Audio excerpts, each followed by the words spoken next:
Akshay, you went to Antarctica. Did you see the ice wall? I ended up spending 60 days completely alone, dragging the heaviest sled anyone's ever pulled from that coast of Antarctica through 500 miles of uphill, soft snow terrain in what one adventurer has called the boldest Antarctic expedition in modern history. So your job at a certain point in Iraq was to walk ahead of the vehicles and search for bombs. Two Marines, me and one other, would walk up, clear the bridge, so make sure there's no wires, make sure there's no bombs. So it was like a running joke that Nanavati's gonna get blown up today. When I was in Iraq, my vehicle drove over an active bomb that for some reason did not explode. And I told you about my friends who drove over a bomb, it exploded, he died. Losing someone like that has to change you. The single most valuable skill to master in the human experience is to start recognizing how the entire frame you have of reality is constructed. Everything in your head is a story. And if it's all a made up story, just make up whatever the f you want. Akshay Nanavati, you are a psycho. You are the most. I get that. Everybody once in their life gets so excited to meet someone that is just a true psycho, and they're like, they'll go their whole lives and they'll think about that one person, and they're like, I've just never met anyone like that. I've met a few people like that. Like I count them as friends. Like I've got some pretty. I was like, okay, Mr. Beast is a psycho. Like he works like you can't believe. He's got the best ideas. I met you, and I was like, who is this guy? Who thinks that they're going to ski across Antarctica, pulling a 420-pound sled just to prove it? I mean, have you always been this way? I have not. I used to be scared of everything when I was a kid. Scared of even Ferris wheels, scared of roller coasters, open water. I still remember I traveled with my family to Australia, the Great Barrier Reef, and we were snorkeling. And I was snorkeling out to suddenly where the reef, you couldn't see it anymore. It dropped into the nothingness of the ocean. I got too scared and turned around. So that, and I mean, I literally was scared to go on a Ferris wheel. That's where I came from. Took a bit of a 180. Yeah, a little bit. That's crazy. Yeah. So, I mean, this desire for you to just seek out suffering, pain, discomfort, it all started, I guess, in the Marines. You were in a really bad way in life, substance abuse, trying to figure out what gave you fulfillment because there wasn't any. And then you went, okay, well, screw it, I'll go to the Marines. Right? Is that kind of... So, yeah, I had moved around a lot as a young child. Moved from 2 cities in India to Singapore to Austin, Texas. And when I moved to Austin, very soon after moving here, I got heavily into drugs, alcohol. I still have these scars on my arm, burn on my arm from cutting myself, burning myself. Very self-destructive. Lost 2 friends to addiction. And the thing that changed my life was watching the movie Black Hawk Down. Have you seen the movie? Oh, yeah. Yeah, that movie was the trigger that changed my life, especially that scene where Gary Gordon and Randy Sugar volunteered to go down to set up a defensive perimeter to protect Michael Durant, and they both died. Yeah. They received the Medal of Honor posthumously for their courage. I mean, I was moved to tears. The kind of courage to do something like that, knowing you're putting yourself in extreme harm's way. I mean, there was thousands of enemy personnel coming their way. They knew that, and they still went down. That made me question this worthless, selfish, meaningless life I was living at the time. And almost overnight, I mean, I read the book Black Hawk Down that night, got the book, read it within a few days, started devouring book after book on military life in combat, and that's overnight decided to stop doing drugs and wanted to serve something that was about not just challenging myself, but serve in an institution where the good of the group matters more than your individual well-being. And there's profound beauty in that. Do you think that reading as like a mechanism of learning has like fundamentally changed? Because like, look, it's 2026. Yeah. People don't really read. There's books everywhere, but it's like you have a Kindle, or you have like your phone. Yeah. You know, you're like, oh, I'm reading. Like there's words on it, I'm reading them. Yeah. But to really open up a book, you do digest and just like tune out the rest of the world in a book. Yeah. I feel like it's kind of becoming a lost art, and I don't know why. But do you feel like that has changed like a big part of your life? Undoubtedly, yes. Between reading books then, or even more recently, I mean, reading Viktor Frankl's Man's Search for Meaning changed my life. I actually read that when I was in Iraq. Struggling. War is somewhat stressful, believe it or not. That's what I hear. And Viktor Frankl's Man's Search for Meaning, and I actually re-listened to it when I was in Antarctica. You know, so many books have touched my soul in such a deep way. Carl Jung's work have moved me and changed how I operate, and then ultimately move through reality and the wisdom I can now bring to serve others. It's all connected to wiser people than myself who came before me. So in that reading, in that decision to go, okay, well, the inspiration that came from Black Hawk Down, which by the way, what a crazy situation. Like, those were Delta Force guys. Yeah. They're not like lame. They're the best of the best. Absolutely. And to have it was so crazy because the insurgents just suddenly all of them had guns. Yeah. And they're all coming out of the buildings and what they had evaluated as the potential enemy force. it went exponentially larger. It was everybody, and they're handing out guns, and they're saying, take out the Americans. Yeah. That whole movie is just so astonishing, man. Yeah. And so you said that in the sacrifice of the collective, or no, you said it was the sacrifice of the individual for like a much bigger purpose. You found there to be beauty in that. Does that come at the cost of individualism? Because we're like in a highly individualized society. Yeah. I was shocked to see that the Navy hit their recruitment goals this year, and they hit it like 2 months early. Yeah. I think their goal was 44,000 recruited, and they hit it and then some several months early. That's interesting. Which is really cool. So would not have thought that right now. I wouldn't either, but you know, they did it. Yeah. And I think there is still that sense where there is an appreciation for what a group can do. Like there is still love for the country. Yeah. And that was evidence of it. Yeah. You know, I didn't. Absolutely. The fact that, So what is it like going into, what was basic training like? Like for you, like I know we'll get to Antarctica. We're going to get to all of the insane things that you've done, the marathon monk thing, you know, but I mean, basic training, Marine Corps. Yeah. What was Akshay doing? What were some of the things that stood out to the experience? I mean, boot camp was obviously hard. When I went in, this was post 9/11. So it took me a year and a half to just get into military training because I have flat feet, I have scoliosis, I have a blood disorder that transports about 20% less oxygen through my body. So 2 doctors told me that boot camp would kill me. So I actually went to a 3rd doctor who finally signed a letter saying, all right, you can go. Took that letter to the military. We had to wait for fight my way to get in, keep pushing to get a medical waiver in order to enlist. And because it was post 9/11, in a non-wartime environment, I never would have joined. So 9/11, you know, and being a wartime environment, boot camp was also harder. Really? My instructor was an infantry Marine, so he especially made the infantry Marines suffer, but to our benefit. We needed to, you know, so no regrets. But the first week is quite jarring. You're getting yelled at every 2 seconds. I mean, all the time, woken up with yelling, this, that, and the other thing, and that's a little jarring. But I mean, I loved it soon into it. It was at first jarring, but I thrived. I wasn't that physically fit at the time. I had just come out of a lot of drugs, and you know, I wasn't super physically fit. I definitely fell back on some hikes and things like that. I mean, even at the end of boot camp, which drill instructors don't often praise you. And they even told you that, they told us at the graduation, if any of y'all introduce us to your parents and you're a shitbag, we're going to tell your parents you're a shitbag. No way. So they're kind of like, you know who you are. So I love the drill instructors. I mean, obviously they're hard on you, but they're meant to be. You're training for war or Marines, right? It's not meant to be soft. I introduced the drill instructor to my parents, and he said he's a good Marine. He just needs to work on his running. So at the time, my fitness wasn't good, but mentally I thrived. I loved being pushed. I loved the challenge of it. I graduated infantry school as the honor graduate of my platoon. So that laid the foundation for everything I am today. And in boot camp, right, like if you do something wrong, everybody gets punished for it. Often the person who did something wrong doesn't. So, I mean, I got plenty of stories I can delve into if you're interested. Yes. But like one quick one. The one day they starved us the whole day. So at the end of the dinner, when they took us to the cafeteria, they basically gave us like 30 seconds and didn't let any of us eat. So this was clearly planned in hindsight. Now I know that. Then they searched us down. Normally they don't do that. So they kind of knew that somebody's going to steal food. This was a planned operation to see what would happen. 4 people did steal food. Wait. So they starved you all day. Yeah. And then at the end of the day, they brought you into the cafeteria and said, okay, guys, you have 30 seconds to eat. Basically like run through, and then before we could actually eat, they made us get out. So then a couple of guys probably went, oh, I'm going to grab this roll, pocket it. Exactly. And then they searched everybody? Which they don't often do. So this was like a planned thing, knowing that somebody's hungry and you know you're not supposed to take food. So they were going to see what happens, right? And I'm guessing it's happened before. We weren't their first platoon that had run through these drill instructors. So 4 guys stole food. The 4 guys who stole food did not get punished, while the rest of us did.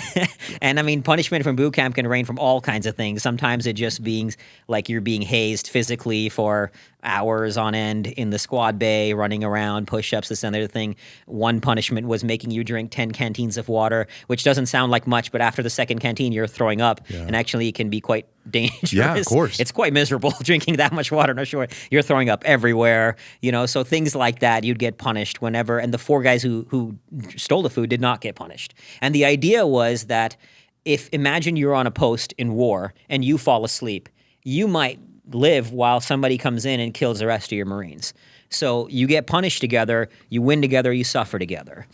So that happened throughout boot camp. Whenever somebody fell asleep in the wrong time, this, that, and the other thing, whatever the instance may be, everybody would get punished for it. And so you learn that we're operating as a unit. And sometimes, like very quickly into boot camp, about a month in, we know who are the consistent shitbags, who keep doing it, who keep fucking up. Wow. And then there's the handful of us who once in a while it happens and you kind of forgive them a little bit more. But it pisses us all off when the same guy keeps doing it over and over and over again. So in that group dynamic, there were people that clearly like stood out as you're causing the rest of the platoon For problems. sure. Early on, you don't know yet, but by week 2, 3, 4, maybe, it's very clear who the consistent guys are, who are repeating over and over. We had one guy sit down, break down crying, just his hands in his head like this, not getting up. And the drill instructor was like, all of you guys are going to keep running around that tree till he gets up. And we just running. And he just sat there, break down crying. And the funny thing is that particular guy, I had heard from his friend who was also in our platoon, he was a real hard ass before boot camp, like running all the time, wearing the Marine Corps shirts, physically tough, mentally broke down. And so it really reveals, like I wasn't physically strong, but I mentally thrived. And then there was some who were both physically and mentally, but at the time, physically, I wasn't as strong as obviously I'm now, but but you could see that some guys were physically strong, but mentally would break down.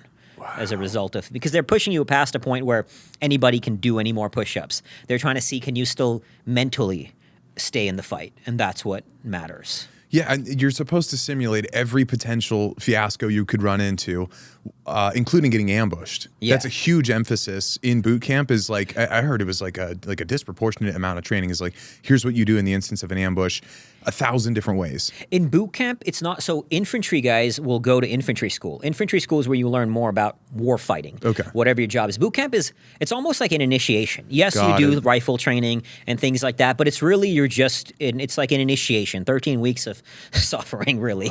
Wow. I mean, the hardest part of boot camp is a evolution called the Crucible. So it's 3 days. You're barely sleeping. They take away all your food, a lot of your food.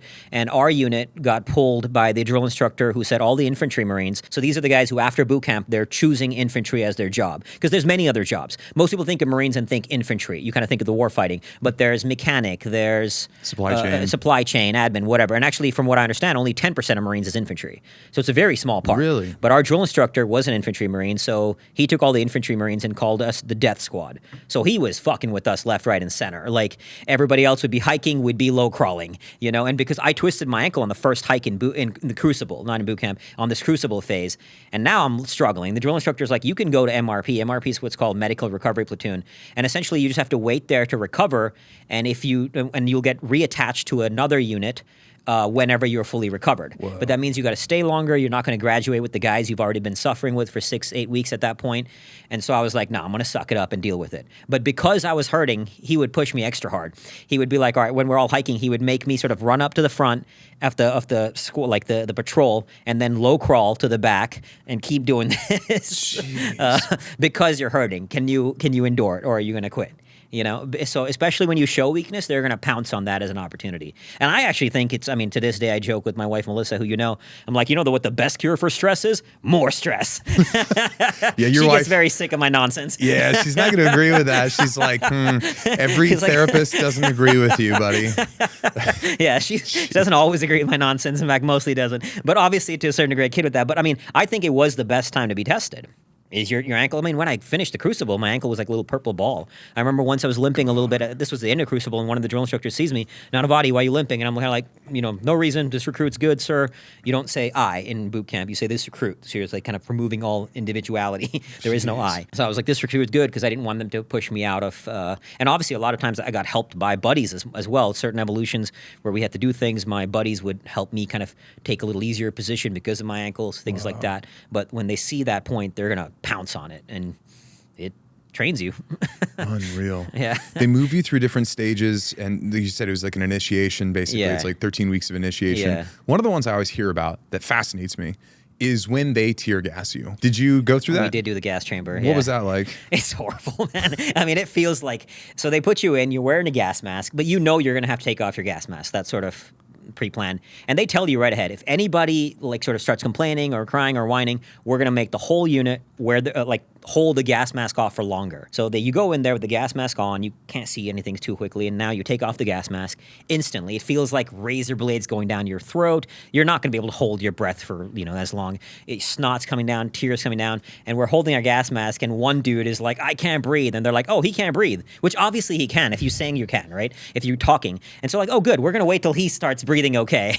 And you're sitting there just holding it, and it's miserable, man. It just sucks. So it's What do? They clock you? like you go shuffle around, look for the mast. You have to defuse No, something. you're just kind of holding it on. Like they would, if I remember correctly, You're in the room just soaking holding it up until they tell you. And then when they say put it back on, you push a button to clear the air. And then now you can breathe clean air again. And I forget, to be honest with you, boot camp was a long time ago, how many times they did this, but I remember it not being pleasant.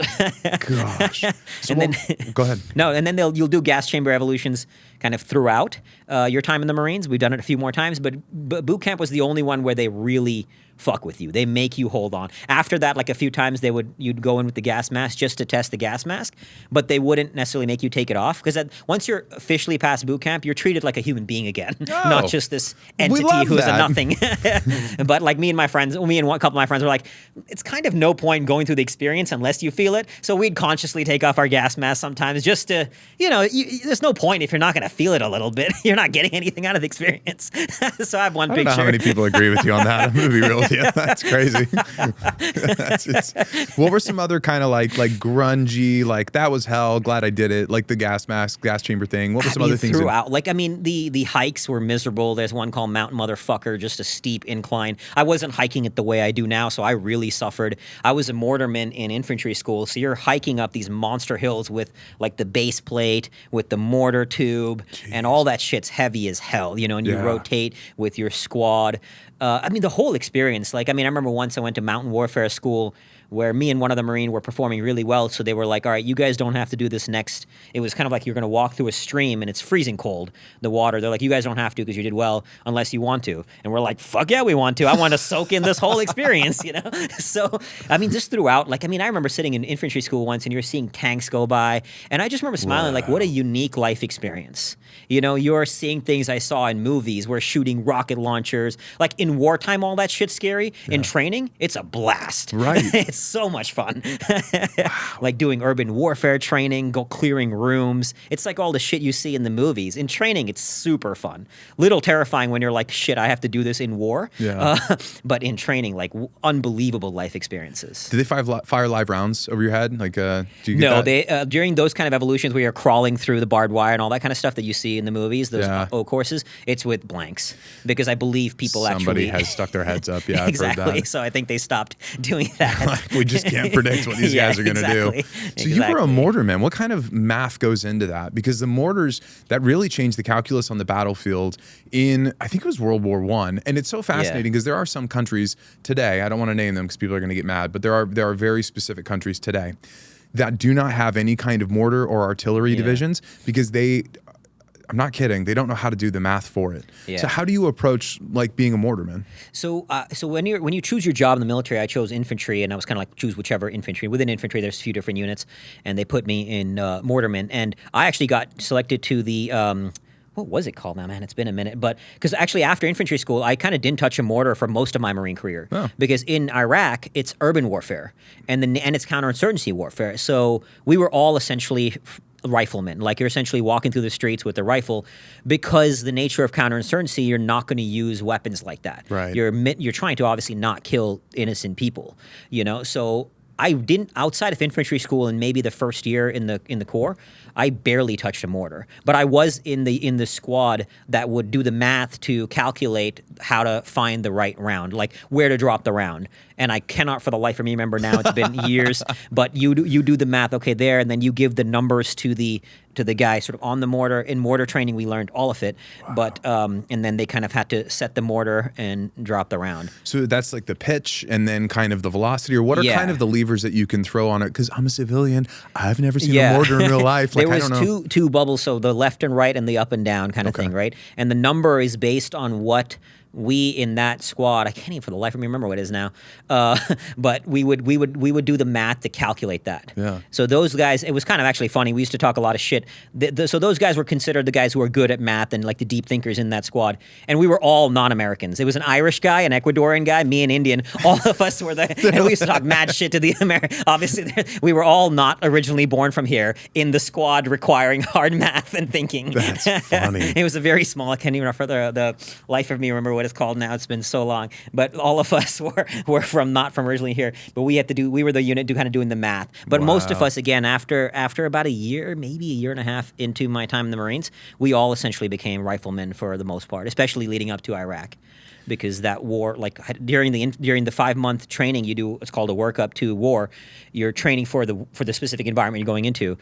I don't think I touched a mortar once in that entire 5-month workup. Sure. Well, you would probably use a mortar if there was more of an entrenched position. And Exactly. This sounds like this was urban warfare. In counterinsurgency warfare, you're not going to be using that. Yeah. So, I mean, a question like, oh, what was Iraq like is kind of ridiculous. But, I mean, I do wonder, because I've been all over the world. And I've also been to places that are incredible. I've been to Japan, most beautiful place I've ever been to in my life. Like I love the Japanese. Yeah. It's like the most upside down version of the way that we do everything, and it works. And sometimes it works better. And you're like, I didn't think every single thing could be done in a totally different way. I mean, every single thing, down to like urban and city planning, and it's like just as, if not better. Yeah. But then I've been to countries where it's shit.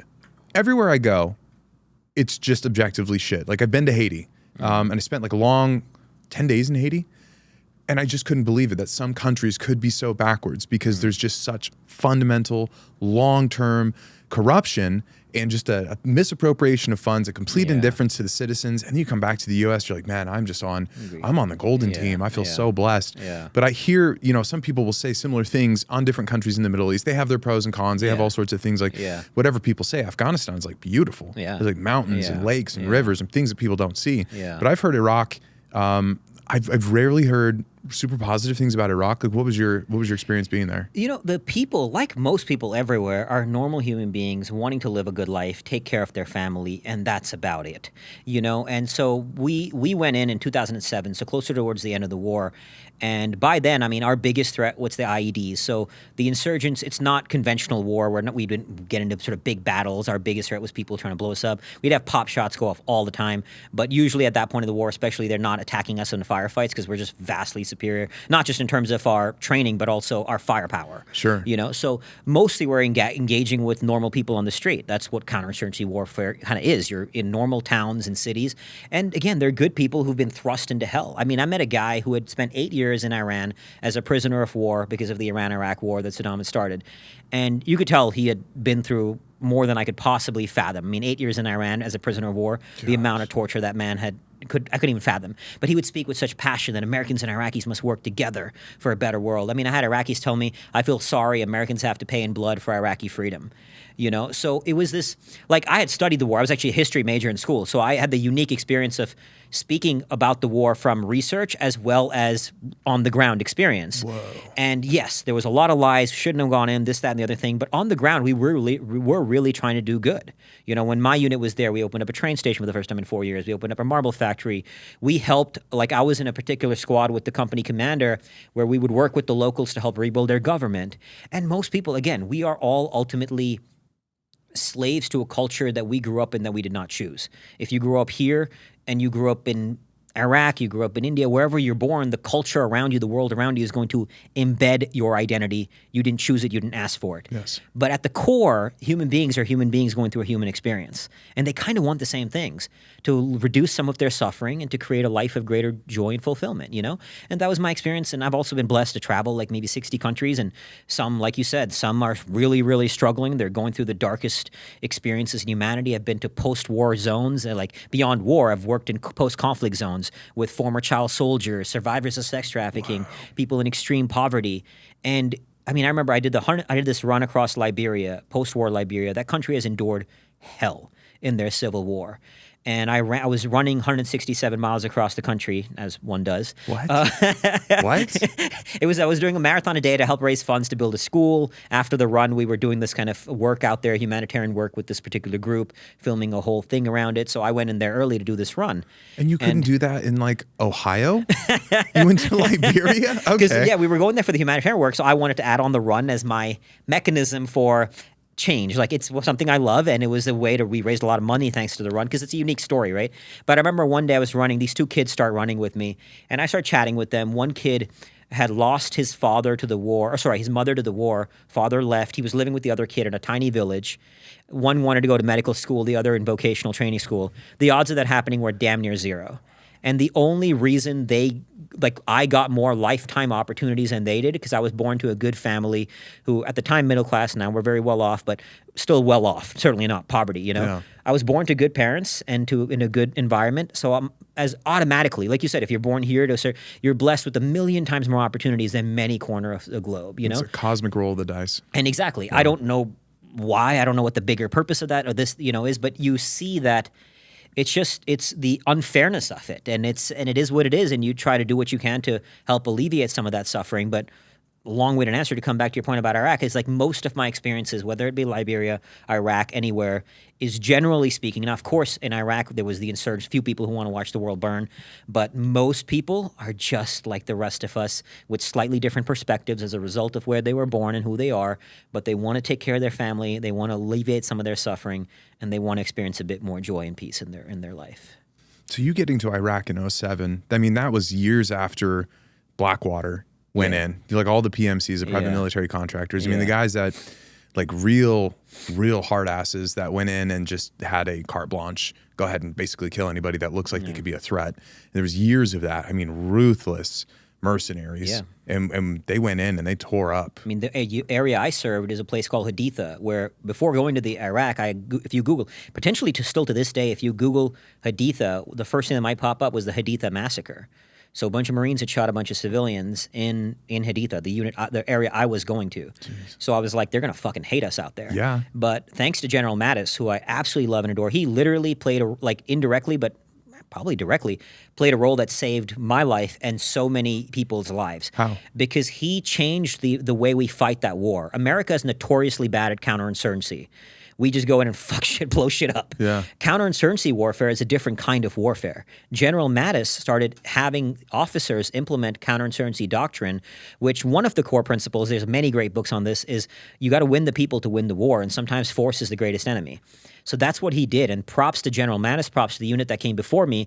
They changed the entire perspective that the ROE as well, but the perspective that the locals had on us Marines. That when my unit went there, we worked with the locals. They would help us find, hey, we think insurgents are there, and because they wanted to live a good life, and we had won them over because of the principles that General Mattis instilled to go in and fight counterinsurgency warfare the way it's meant to be fought. And that does not mean you go in there blow shit up all the time. It means you win the people. Restraint is sometimes. I mean, I remember once I made a very conscious job of learning Arabic, and I really worked hard at it because I knew this could save lives out there. And so as a result, I got pulled to the intelligence cell of my unit. Not just, I was infantry, but intelligence cell of a small unit of intel within the infantry unit. Wow. And I remember once we were on a mission and bunch of these Iraqis start swarming our vehicle. So a few of the younger Marines start kind of, holy shit, because you never know. Yeah. There could be some there wants to kill us, wants to kill everybody. Exactly. But because I had learned enough Arabic, I managed to go down, talk to them, and diffuse a situation that could have, because most of us didn't want to kill an innocent person, Yeah. So, but you just also never know, and that's what's so scary about counterinsurgency war. It's the same thing in Vietnam. We would have sometimes women, because they'd wear the burqa. Women, sometimes what the insurgents would do is start dressing like women and wearing a suicide vest because they knew that we wouldn't physically search women out of respect. So sometimes when we'd see women, we'd look at their feet to see if they have sort of manly looking feet. Oh, and if they do, then you kind of, that's what's so scary about counterinsurgency warfare. You never know if that person down the street is trying to kill you, trying to kill your buddies, trying to kill the local civilians. But at the same time, that person could just be a father with a daughter walking the streets, and certainly nobody wants to hurt that person. And that's what made it that's what makes counterinsurgency such a challenging war to fight. That's what made Vietnam so hard, and Iraq. And not to take away from not to say it's harder than conventional war. It's different. It's different. But not knowing where their clear enemy is definitely presents some unique challenges. Holy cow. And Iraq is in such a unique place. If you look in the historical lens too, Iraq used to be a thriving country. Yeah. Thriving. Yeah. What people don't know is they were hit with economic sanctions. Yeah. And if you can put a country in timeout and say no one's allowed to do trade with these guys, and you become a global economy and everybody's trading, but you have been sanctioned, what happens is your ability to bring in money, to have imports and exports, to have commerce and trade with all of your neighboring countries, to try and sell to China, to buy from China, to go to the US, to sell everywhere. If you're cut off from the entire commodities and selling and buying, if you're cut off, it drowns and starves a country. Absolutely. And that was where Iraq was. Like, Yeah. and to this day, like they're still, Yeah. and it's wild because that's a lever that we've pulled with Iran. We basically said, we will completely cut you off from the global economy. Yeah. And that's actually a really good threat. I mean, we can sanction Russia. destroy Russia the country. bounced back. Yeah. Russia's its own thing. Yeah. But if you look at Iraq starved Yeah. because they were cut off from the global economy and free market trade and everything else. And so Iran didn't want to do that. And it's really crazy too, because there was, I think it was 2012, in the Obama administration, they sanctioned Iran and took something like $100 billion from them, froze it. And now in this peace deal, which is again falling apart now, which is tremendous, it's like the 30th time, they're now saying, hey, in this, we'll unfreeze those assets and we'll help rebuild all of the. We say kinetic warfare, conventional warfare. Oh, this is going to change. Economic warfare might be the most powerful thing shy of a nuke. Yeah. And you can see that in Iraq, how that whole country has been shaped because we just said no one's allowed to play with them.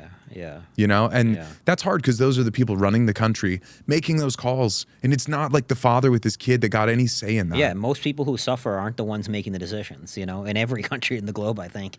The average person, human being just trying to live their life suffers as a result of a lot of others making decisions, tragically. Yeah. So your job at a certain point in Iraq was to walk ahead of the vehicles and search for bombs. Yeah. Now, I'm not a warfare specialist, but what I don't know that I would love having that assignment. I don't know that I would love to be like, hey, to protect the APC, the armored car, we want to throw you ahead of it and make sure there's no bombs for the armored car to not get hit by. How'd that go? Yeah, that was, whenever we would hit a danger zone, like let's say a bridge, or if there was a part with a lot of sand, 2 Marines, me and one other, would walk it up, clear the bridge, so make sure there's no wires, make sure there's no bombs, and once we clear it, then we wave the convoy through, and then we get picked up and continue on about our mission. So I had that unique job of walking in front of vehicles to clear for bombs. Crazy. So it was like a running joke that Nanavati's going to get blown up today among my buddies. That was a running joke? Among some of my buddies, yeah. What is wrong with you guys? You learn to laugh about everything out there. Dude. You have to laugh at it. That's crazy. Yeah. I guess it feels crazy to be doing that every day. You're like, crazy is the norm. Yeah, you get kind of acclimatized. Somebody had to do it. And I didn't sort of choose that job. I got assigned to it. But at the same time, I had no regrets. Like, also, I went to war. When I went to Iraq, I had a both admittedly unhealthy as well as naive outlook. Like, what happened was when I first joined my unit, me and a very close buddy of mine in the unit, we became very close.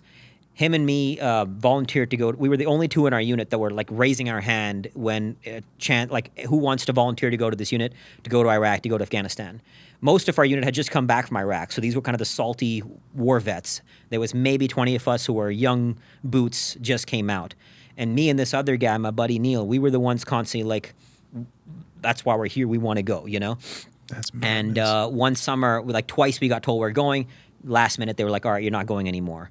And then one summer when I went to India, I go to India every summer to visit my family, he ended up going with the unit. He got killed in Iraq. He got hit with an IED. It blew up. He died. And that really tore me up because there was a big part of me that felt guilty that I didn't go with him. I should not have. Had I not gone to India that summer, I would have been in that unit with him. Now, does that mean he would have come back alive and I wouldn't? Who the hell knows, right? But a big part of me felt guilty about that. So when I went to Iraq, it was kind of like, if somebody's got to die, I'd rather be me than somebody else. And not in sort of any kind of certainly not even 1% a hero or anything like that. It was like this, that was the mentality that I went with. There was no sort of nothing heroic about it. It was just like, I'd rather me be than somebody else, And because I felt guilty that I hadn't gone with my buddy when he went. And so when we did get finally called up, it was kind of 20, I think maybe 30, 50, by that point, maybe 30 or 40 guys in my unit who hadn't been deployed. We were the younger Marines.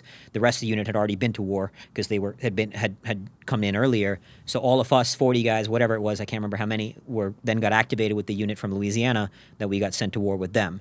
And I remember sitting in the back when we got the call, I was kind of like, fucking finally, I had been wanting this, not, and it sounds weird, like I'm not some sort of war junkie, but it was kind of, even though knowing the nature of the war, it was kind of like there was a war, and I do believe we could have done some good out there, but it was also like, war is a very unique mechanism to reveal the human condition and humanity. It shows humanity at its absolute worst. You see people doing fucking horrific things to each other, but you also see humanity at its best. People dying for each other, sacrificing their lives for each other, putting themselves on the line for another. And so in this extreme, it really becomes a mirror for the human soul, and you get to see humanity without all its masks, whether it be your own unit as all the people you're with. That's what very intense human suffering does. It sheds all the masks we wear, and it reveals something deeper about the human condition, something more pure. And at that pure, it can be the darkness, the demons, the evil that we have, but it also reveals the good. And it's a very unique stage to witness humanity in that realm. And that was part of the curiosity, if you will, that drove me. And it's not, again, not some sort of war junkie or anything like that, but having joined Marine Corps Infantry. I mean, I remember when the unit came back from Iraq, I was helping navigate the car park, like the car parks to sort of have their event celebrating the family come in, the unit just come back. And I was like, man, fuck this. I didn't join Marine Corps Infantry to be navigating cars, you know? Like, I was like, this is, so it was kind of this, like, again, I was a young kid. There was this curiosity that drove me there. And then after that happened with my buddy, it was kind of like, man, I'm ready to go if it has to be me, you know? Which wasn't a healthy approach by any means, but that's just where I was at that time. Losing someone like that has to change you. Yeah, it lives with you forever. I mean, one of my closest Marine mentors, the one guy I mentioned who was in that unit, me and him were in that unit with doing the math for the mortars, the Irish guy, very close. He was my mentor in the unit, like really brought me in, looked up. He died a few months before I went to Iraq. Not in Iraq, before I went to Antarctica. He died a few months before Antarctica. He stayed in? He volunteered to go fight in Ukraine to help. Oh my he God. was he was one of the best human beings you'll ever meet, would put his life on the line for you, but he struggled in the civilian world a little bit. And he saw injustice and wanted to go help. And he died putting his life on the line. He saved 8 people because of what he did.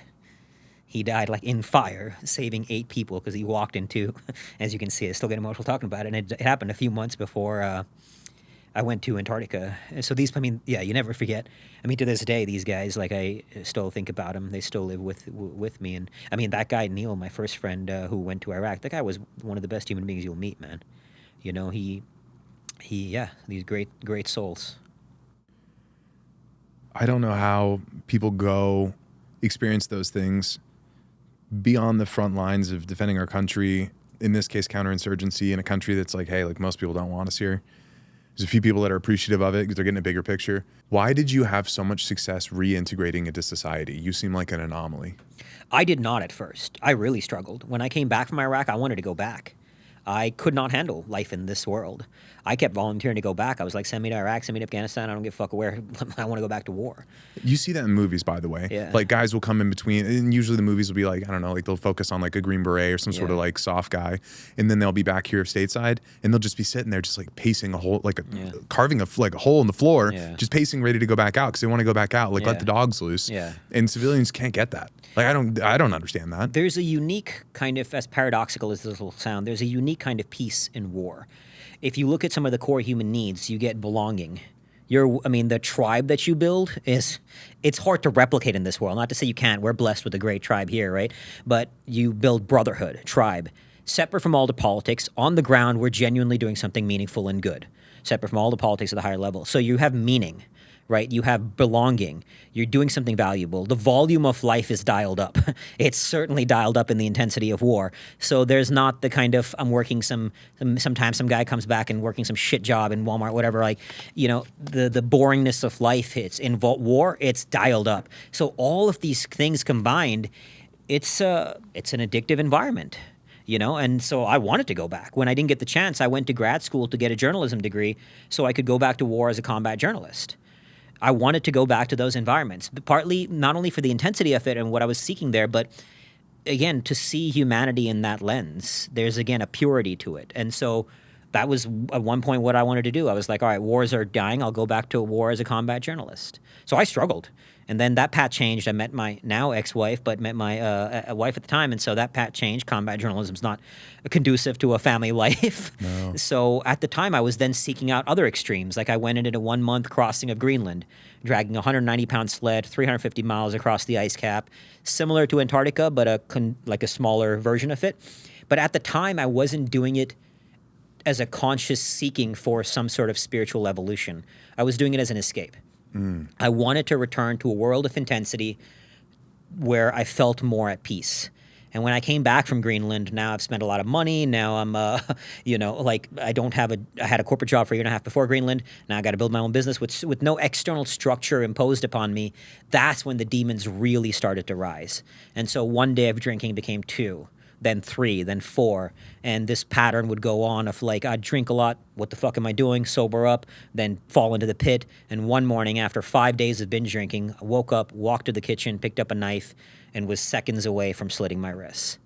That was the rock bottom moment that certainly didn't change my life overnight, but it did begin the rise out of the abyss. So it took me a while. I didn't adjust well initially by any means, far from it. Well, a lot of it too is you said the structure. That's a really big thing. Exactly. Because if you're locked in on somebody else's directive, you kind of don't have to worry about making your own. Exactly. This is a really crude example. It's like very tame, but I was a LDS missionary. I was a Mormon missionary, right? Yeah. So for 2 years, all you do in this very like sanctified, focused way is you just focus on the work. And the work is something that somebody else handed you, which means I didn't have to worry about my bills. I didn't have to worry about what I was going to do with my life. Absolutely. I had a purpose, and the purpose was all-consuming. It was very fulfilling. And missionaries, when they come to the end of their 2 years, because we're 19, and so it's very similar, in some regard to when you go to boot camp and you enlist in the Army or the military, the Marines. But it's similar in that when you get to the end of it, missionaries usually start freaking out because they're like, I don't want to return back to civilian life because I'm going to have to make my own decisions. And it was kind of nice, and again, that's why I say it's crude, but it's nice to have somebody else tell you what you're doing that day. 100%. We're kind of programmed that way. That's why there are civilizations that have enslaved entire populations. And we're like, this is not great, but someone else is calling the shots. You don't have to think much. You just kind of follow the routine. Just kind of follow the routine. Exactly. And so a lot of veterans, from what I understand, that is what they really 100%. miss is that structure, that the mission is coming in from on a high, and your job today is to be as aligned with the mission and the assignment as possible. Don't worry about anything else. Exactly. You just do the thing. You don't worry about your bills when you're out there. You don't worry about anything. Like, you just follow the mission structure. And even though sometimes you may hate it because you don't want to go, but you don't have to think. And there's a lot of freedom in that structure, peace in that structure. For sure, that is one thing. That's why you'll see a lot of guys, they get out of the military and suddenly they put on weight. Because in the military, you're forced to exercise. So you don't have to have the conscious will or the fight to go exercise, Right. You're forced to do it. So that is very much a part of it. Wow. And without structure, that's when, they say idle mind, devil's playground, right? Your mind has that's partly what now draws me to things like Antarctica, is that the mind has the burden and the luxury to wander. And that navigating that is a brutal but beautiful challenge. What eventually drew me to the things that I do now, which we can get into later. Yeah. No, let's do that. So, you had that moment. You have the vodka, and it's spiraling, and it's trying to take everything from you. And you had that moment where you just went, everything's got to change or I'm not going to be here anymore. So what happened?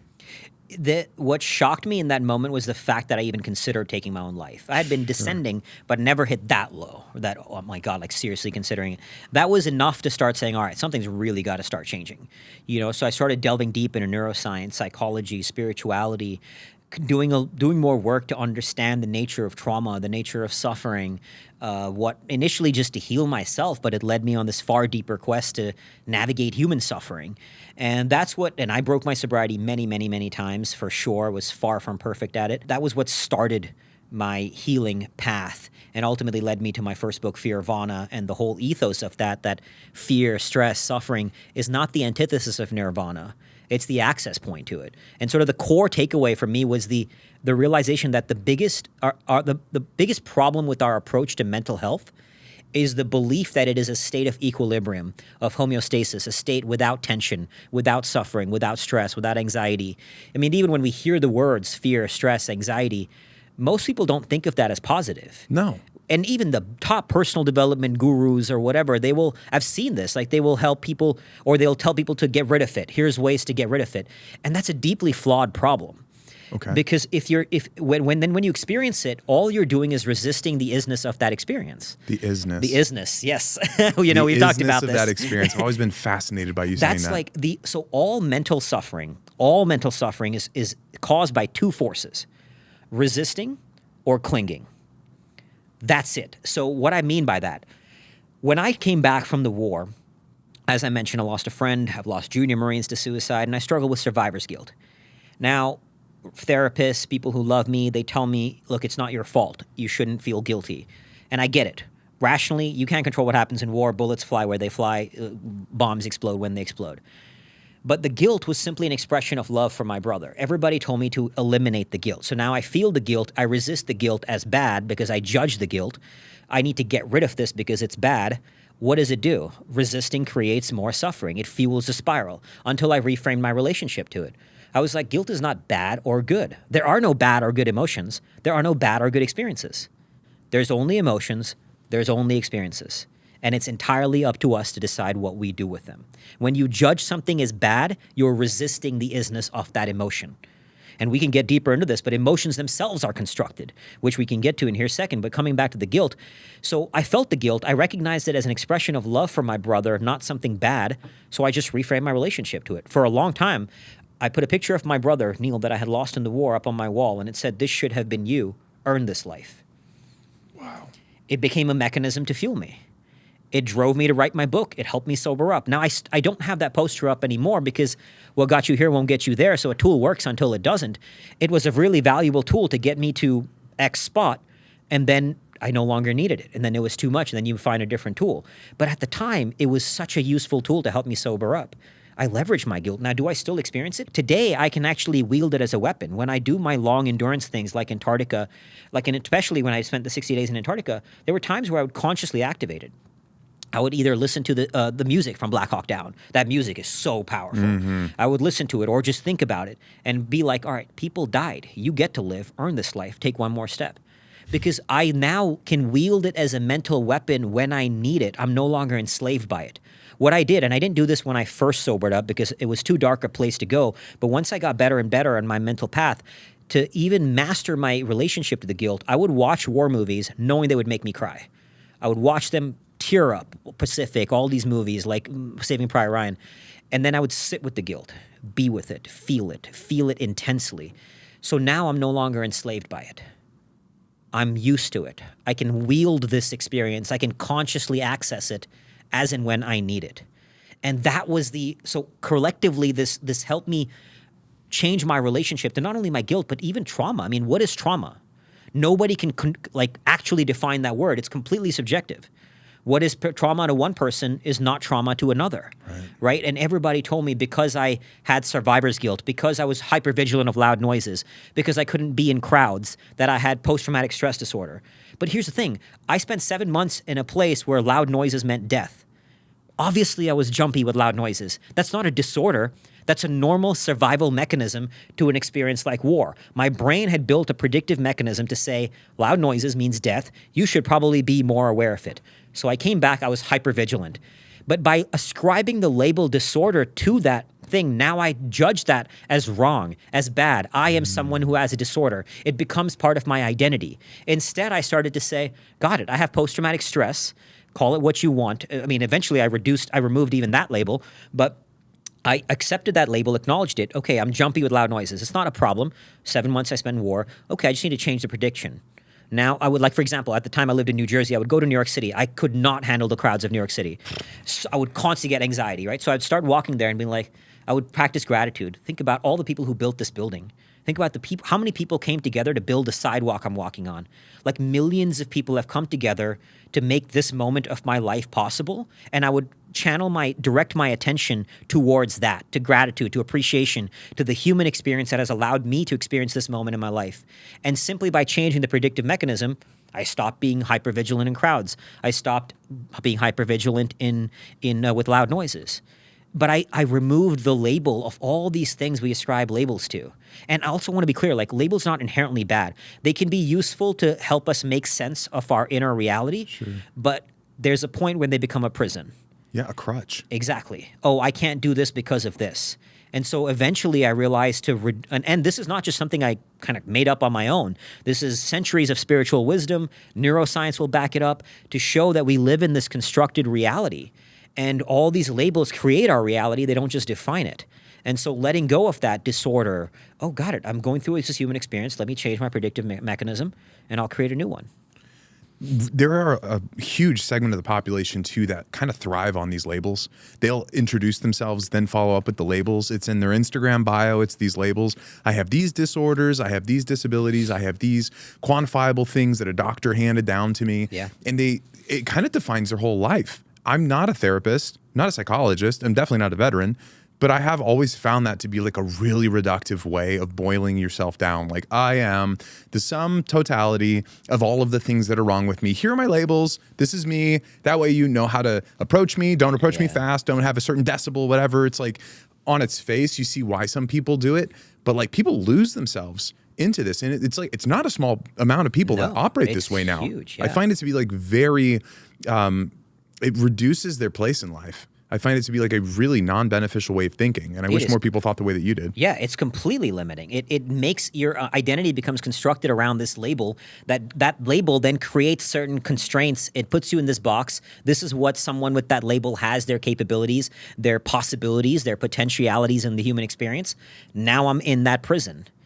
And then you live your life enslaved by that prison. It is unfortunate. It is, you're seeing it. And like, I mean, you know, the therapist, for example, who worked with me, they were great human beings. They genuinely wanted to help me. But I believe their mechanism through which they were operating was deeply flawed. And that is a big part of it. We can go deep into the neuroscience of memories, how it works, and all these places about constructed reality. You and me have had conversations around that, and happy to go wherever you want around that. But the collective approach to what I'm seeing and how people approach their past is deeply flawed. I mean, I had one therapist tell my veteran buddy, when a cucumber becomes a pickle, it can never go back to becoming a cucumber. You're like that now. Essentially, because you've gone to war, you're kind of permanently fucked up in the head, and that's who you are. Which I was like, what? Why would you tell somebody that? And then because you ascribed expertise to that person, then you fall into that paradigm of believing that as the truth is who you are. And if you believe it is who you are, you will respond and react as if that's who you are. Because it's an identity thing. It's your identity. The single most valuable skill, and you commented in my post about this, to master in the human experience, regardless of your path in life, is to start recognizing how the entire frame you have of reality is constructed. And what I mean by that, even in the simplest way, how do I know this is a water bottle? Why is this black? At a young age, I was taught this thing I am holding on to is a water bottle. I don't have to think to pick this up, to open the screw, to drink it, right? I know because I've been taught how to do it. I know what to call this. Right. Every word we use to describe our reality is a social agreement we have created to say this is what this thing means. So words are constructed. Therefore, anytime you put words to something, whether it be internally or externally, you're no longer living in the objective truth of the isness of reality. And so that's why objective reality and enlightenment talks about this, like in ancient spiritual wisdom. There's many stories about this. Like one story in Zen Buddhism, a young monk asks his master, "What is enlightenment?" The master points his fingers to the moon, and the young monk looks at his finger, and the master says, "Do not mistake the finger for the moon." What it means is words are like the fingers. They can open a door to a certain experience, but objective reality, enlightenment, whatever you want to call it, true awakening, can only be experienced. It can never be put into words. That's why conversations about enlightenment, for example, are philosophical and can be interesting, but you can never describe it. You can't capture it. You can never perfectly. capture it in words because the moment you put words to something, it is constructed. Now, the value in recognizing this is you start to see that your entire lens of reality is constructed. And if it is constructed, you can reconstruct it. So when I was doing this path, especially early in my healing, I would drive around and say, I'm awakened to the truth that all of my reality is constructed. How do I know that's a red car? Because I've been taught that color. Color itself is not inherent to the object. It's just light reflecting off that object that we perceive as a certain color. Right. So it's not even inherent. And I'd say, that I've been taught that thing is red, but that color is not actually red. That I've been taught that thing is a car, so it's not real. If it's not objective truth, I can reframe my own experience. And the value in that is not to start saying I'm going to change what I call a car. The value in that is start to see is that how I believe everything, the labels ascribed to me, my own identity, my beliefs on what's possible, they are all constructed. Yes. That label, PTSD, my limitations. I mean, 2 doctors told me boot camp would kill me because of my blood disorder. That's a story. That's a construct. Clearly, it's not real. I survived. And so the more you start to see that, okay, if my reality is constructed, I can reconstruct it. I'm going to choose not to be enslaved by this label, by this label, by this story. Everything in your head is a story. And if it's all a made-up story, just make up whatever the fuck you want. That's what I now do. Like, I'm going to just make up the story most useful to me. And that, like, again, it doesn't mean I'm changing words of how I describe things. That's not useful. Like, I no longer need to go around saying, how do I know that's a white car? Because now I've pierced the veil of constructed reality, if you will. I've gotten enough awareness that I recognize my reality is constructed. So now I don't need to do it in the day-to-day, but now I know, even when I'm, let's say, doing something hard and I'm suffering, and I recognize the moment I put words to it, either whether I speak it aloud or in my thoughts, I'm like, this is painful, this is hard. Oh, got it. If I'm putting words to it, it's constructed. If it's constructed, it's a made-up story. Got it. I'm going to make up a more useful one. And that's it. Then you just make up a more useful one. Well, I don't want to skip Antarctica, but this ties into this new fascination of yours with the marathon monks. And you just told this to me the other day. Yeah. Everything that you asked them, you had a rare chance to interview one of these honor. marathon monks, which Yeah. is the most remarkable thing. But what is it that they said about suffering? Like, you're like, hey, you have to do like a marathon every single day. Like, doesn't that hurt? You know, doing it in sandals, doesn't that hurt? And what was the response that they gave you, like, to the questions you asked? So yeah, I would ask him, like, did you suffer during doing this 1,000-day pilgrimage, running up to 2 marathons a day? And he's like, no, I chose to do it. I was committed to it. Why would I suffer? Why would I suffer? And that was earth-shattering to me, because I had built a good level of, coming back to the isness, right? So the Buddha said we're all stabbed by 2 darts of suffering. The first dart is the one we don't control, either something external or even internal. Let's say somebody comes in right now and points a gun on my face. I'm going to feel that emotion we call fear. I'm not choosing it. It's a physiological mechanism to an external circumstance. The second dart is what I do with it. Oh, okay, what do I do with this fear? I'm going to respond. I'm going to fight back, whatever. Right? Now, for many people, unless you train awareness, there is no space between the first and the second dart. Something happens, I feel the emotion, and I react to it. Right? So first step is building the space. Now, then coming back to what we talked about, acceptance of isness, right? I said all suffering is caused by resisting and clinging. The freedom from all unnecessary mental suffering is acceptance of isness. Accepting that I'm not resisting it, I'm not fighting it. I'm feeling this fear, I'm feeling these nerves, I'm feeling this thing. Got it, I'm going to accept it. I'm not going to deem it bad or anything, I'm going to accept it, right? So I had mastered acceptance at that sort of second dart level. Like, when I would do hard things, I would still feel internal resistance, like, oh, fuck, this sucks, I'm in pain. And then I can push through it. I had trained my will, was really good at that. The monks opened me to a different level of acceptance, where it was like, if you choose to do this thing, you accept the container of that thing so fully, why would you suffer? They have an unwritten rule in the monastery, you're not allowed to have a negative thought more than once. And it's like, I asked him, I was like, but what if you do have it? Like, what do you mean? Sometimes that happens, right? Yeah. When you open your door open that, like, mental door to a new paradigm of reality, it becomes a new possibility you can access. Like, all our questions, when Melissa and I had met him, we realized 30 minutes in that our questions itself were coming from a flawed paradigm. I was looking for mental tools to navigate the hard times. And he was like, yeah, but why would there even be the internal hard times, kind of thing. I asked him, one of the feats they do is 9 days of no food, no water, no sleep, which should be impossible. It's not humanly possible. It's not humanly possible. And so I even asked him, I was like, doctors say this should be impossible. You should be dead. How do you do something that is considered impossible? And his response, again, so matter of fact and amazing, was, well, the first guy who did it for 7 days, so we just have to do a little bit more. Oh. Okay. Yeah. But sure. What was fascinating was, if you don't view it as impossible, it doesn't become impossible. It's the 4-minute mile. Yeah, exactly.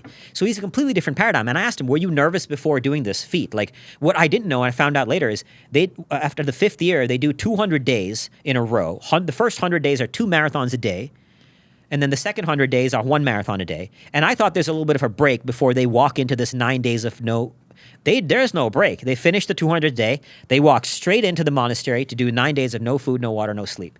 And I was like, holy shit, firstly, right? Insane. And then I asked him, were you nervous before it? He's like, no, why would I be? And that was earth-shattering. Even the best athletes in the world have resistance. Michael Phelps talks about it. I had many days, this is what he says, many days I didn't want to wake up and go train.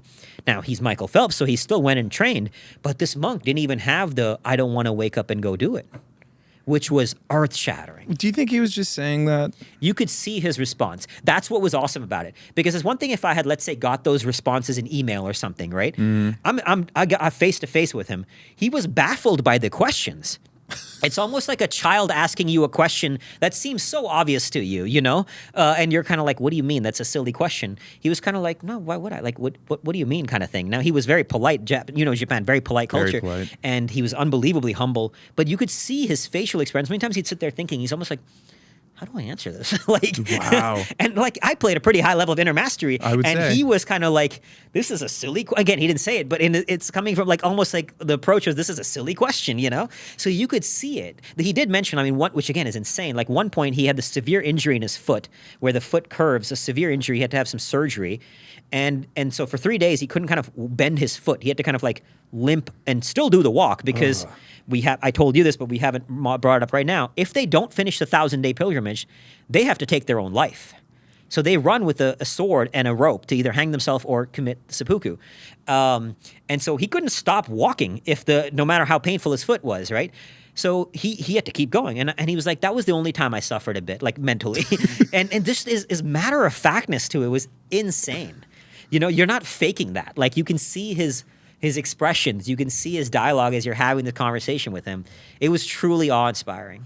And I'd never heard of this thing until you brought it up the other week. So I had to look it up. Like, so for people just like, they're like, what the hell is this, right? So it's the Tendai Buddhist monks on Mount Hiei. Damn, No, that's okay. Mount Hiei, outside of Kyoto. So they undertake the Senichi Kyahogyo, which is 1,000 days of walking spread over 7 years, roughly 24,000 miles total. Early years are 18 miles a day with around 250 prayer stops. And then in the 7th year, it raises up to 52 miles a day, taking about 22 hours and leaving 2 hours for sleep. Midway through, after day 700, because that's not enough, there comes a fast of no food, no water, and no sleep for about 9 days, past the point that would kill an ordinary person.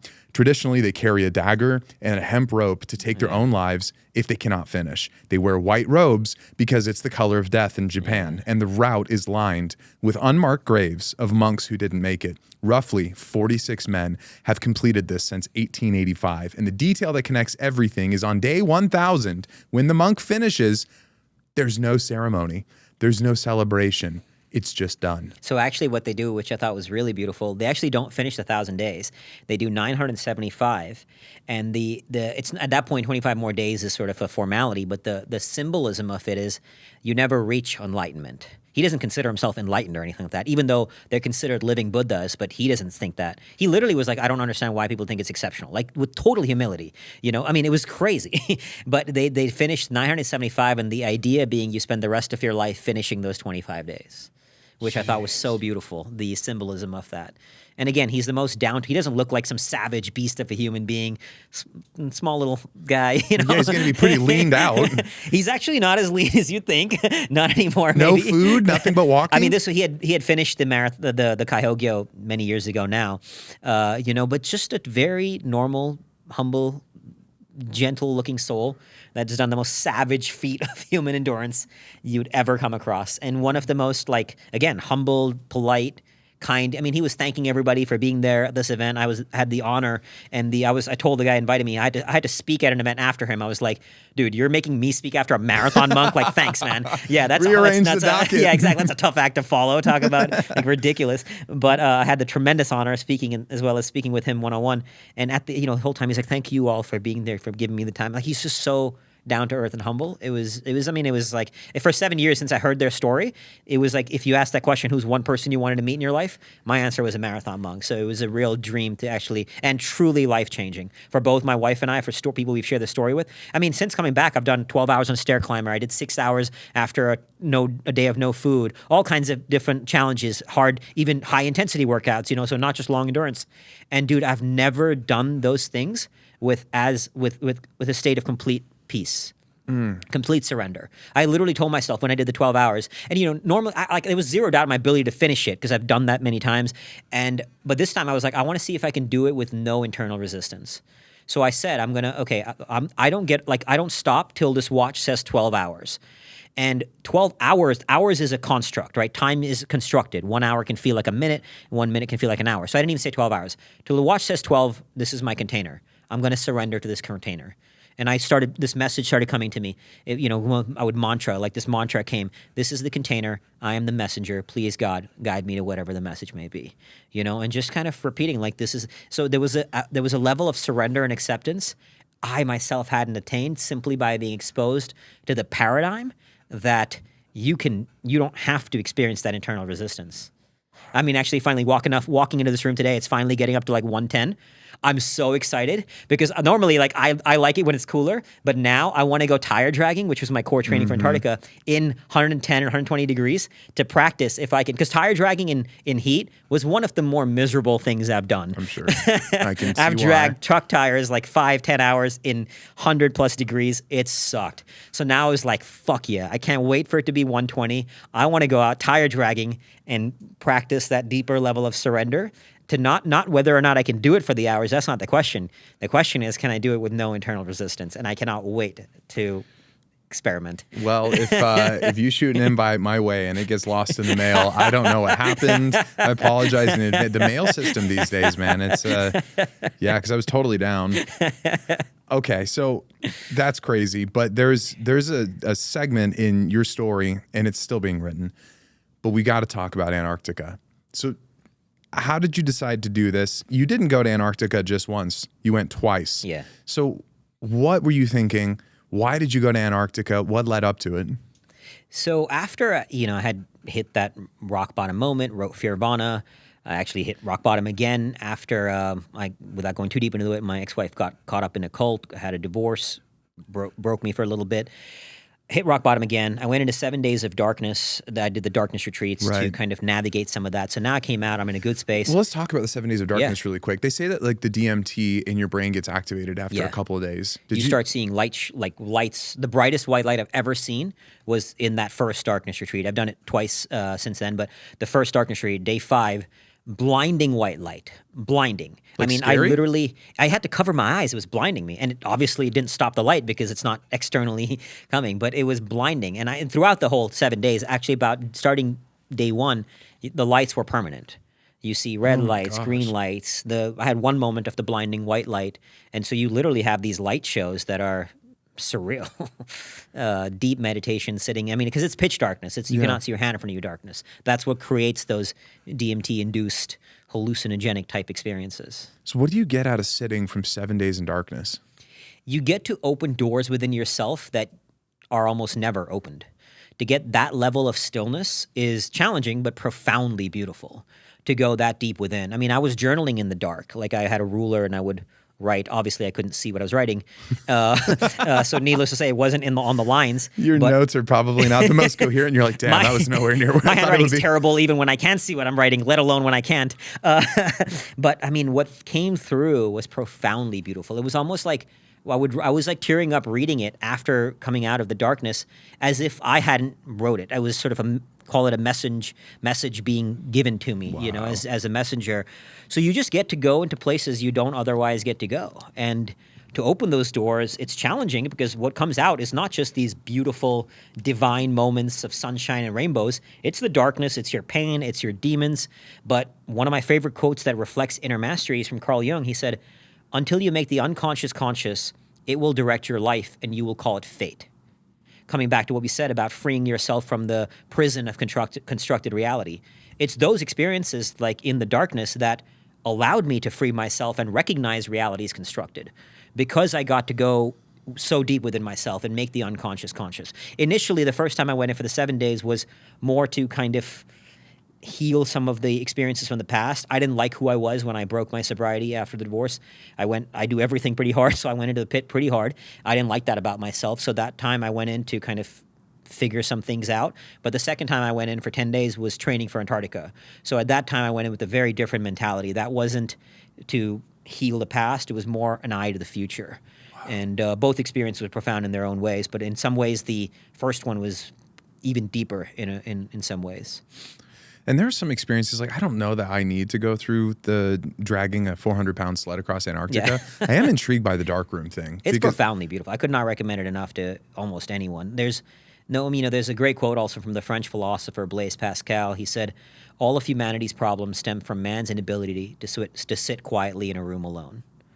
And I could not agree more. Even today, when some podcasts I do, people ask me if there's one thing you could recommend to listeners to take action on. 3 years ago, my answer would have been exercise, push yourself physically. And there's a lot of neuroscience on this, that the value of exercise can replicate even the best pill on depression, right? But now my answer is stillness. I would say sit still with yourself. Start with an hour in the dark room. Go to 1 day, you know, go to 3, 5, even 7. But I could not recommend the experience enough. It'll change your life. It's probably the most needed thing right now because there's something like an average of 128 grabs of the phone happen every single day. And they're designed that way. Yeah. You have push notifications from all your apps. Yeah. Some of them are retimed to where they know if you've closed your phone, put it down, it'll retime a session of notifications that it was sitting on. They'll then all suddenly come in so that you pull your phone back out. And so there is this constant attention hijacking that your phone, your operating system, not just iPhone, it's your Android too, you purist. It's all of them. And they do that so that you are a lifelong customer, right? And then your apps do the exact same thing. So I've had to turn push notifications off on like everything because the most valuable commodity today is attention. And if these devices have us glued to them and all we do is respond, like stimulus response, we have to answer it, we have to get, then they have control over us. 100%. You know, they dictate all of it. So this is kind of a prudent recommendation. It's like, you got to do the opposite right now, man. And it like might totally change your mental health because the mental health picture in our society is not great. It's like, well, what do you need to do? Well, probably put your damn phone away and go sit in a dark room for a while. It'll be very uncomfortable, without a doubt, but the only way out is through. Whatever internal pain you are struggling with, when you face it, you'll go on the other side of it, and you'll experience a deeper level of peace and freedom than you've ever known. Jeez. So you did this in preparation for Antarctica because... So the first time was not in preparation, just kind of navigating some of it. But coming out of that, now I'm in a good place, life is good. And I'm drawn to these experiences, clearly.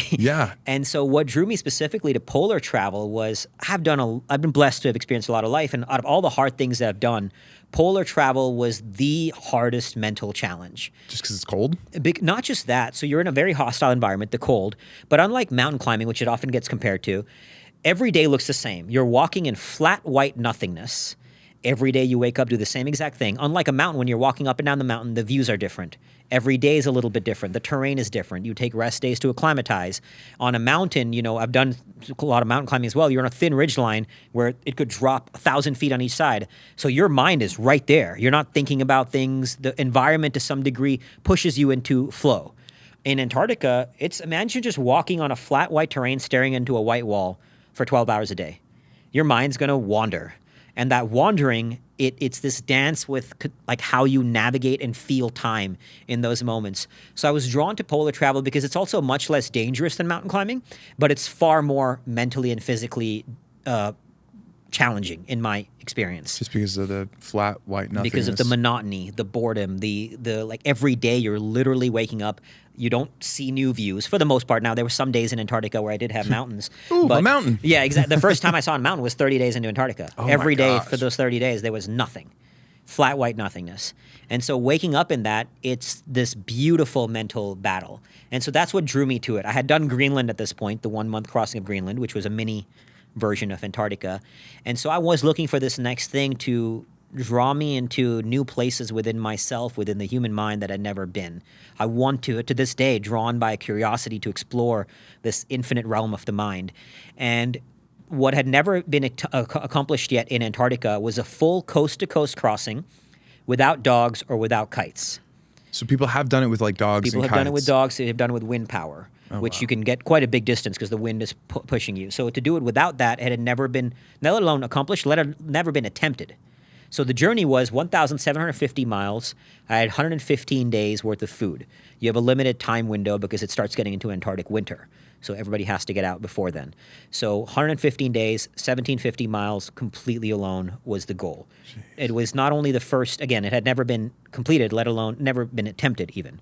So I decided let's try this. I knew it was on the very edge of impossible. Many polar adventurers have said it's impossible. The company who organizes logistics told me anyone who attempts this will probably fail.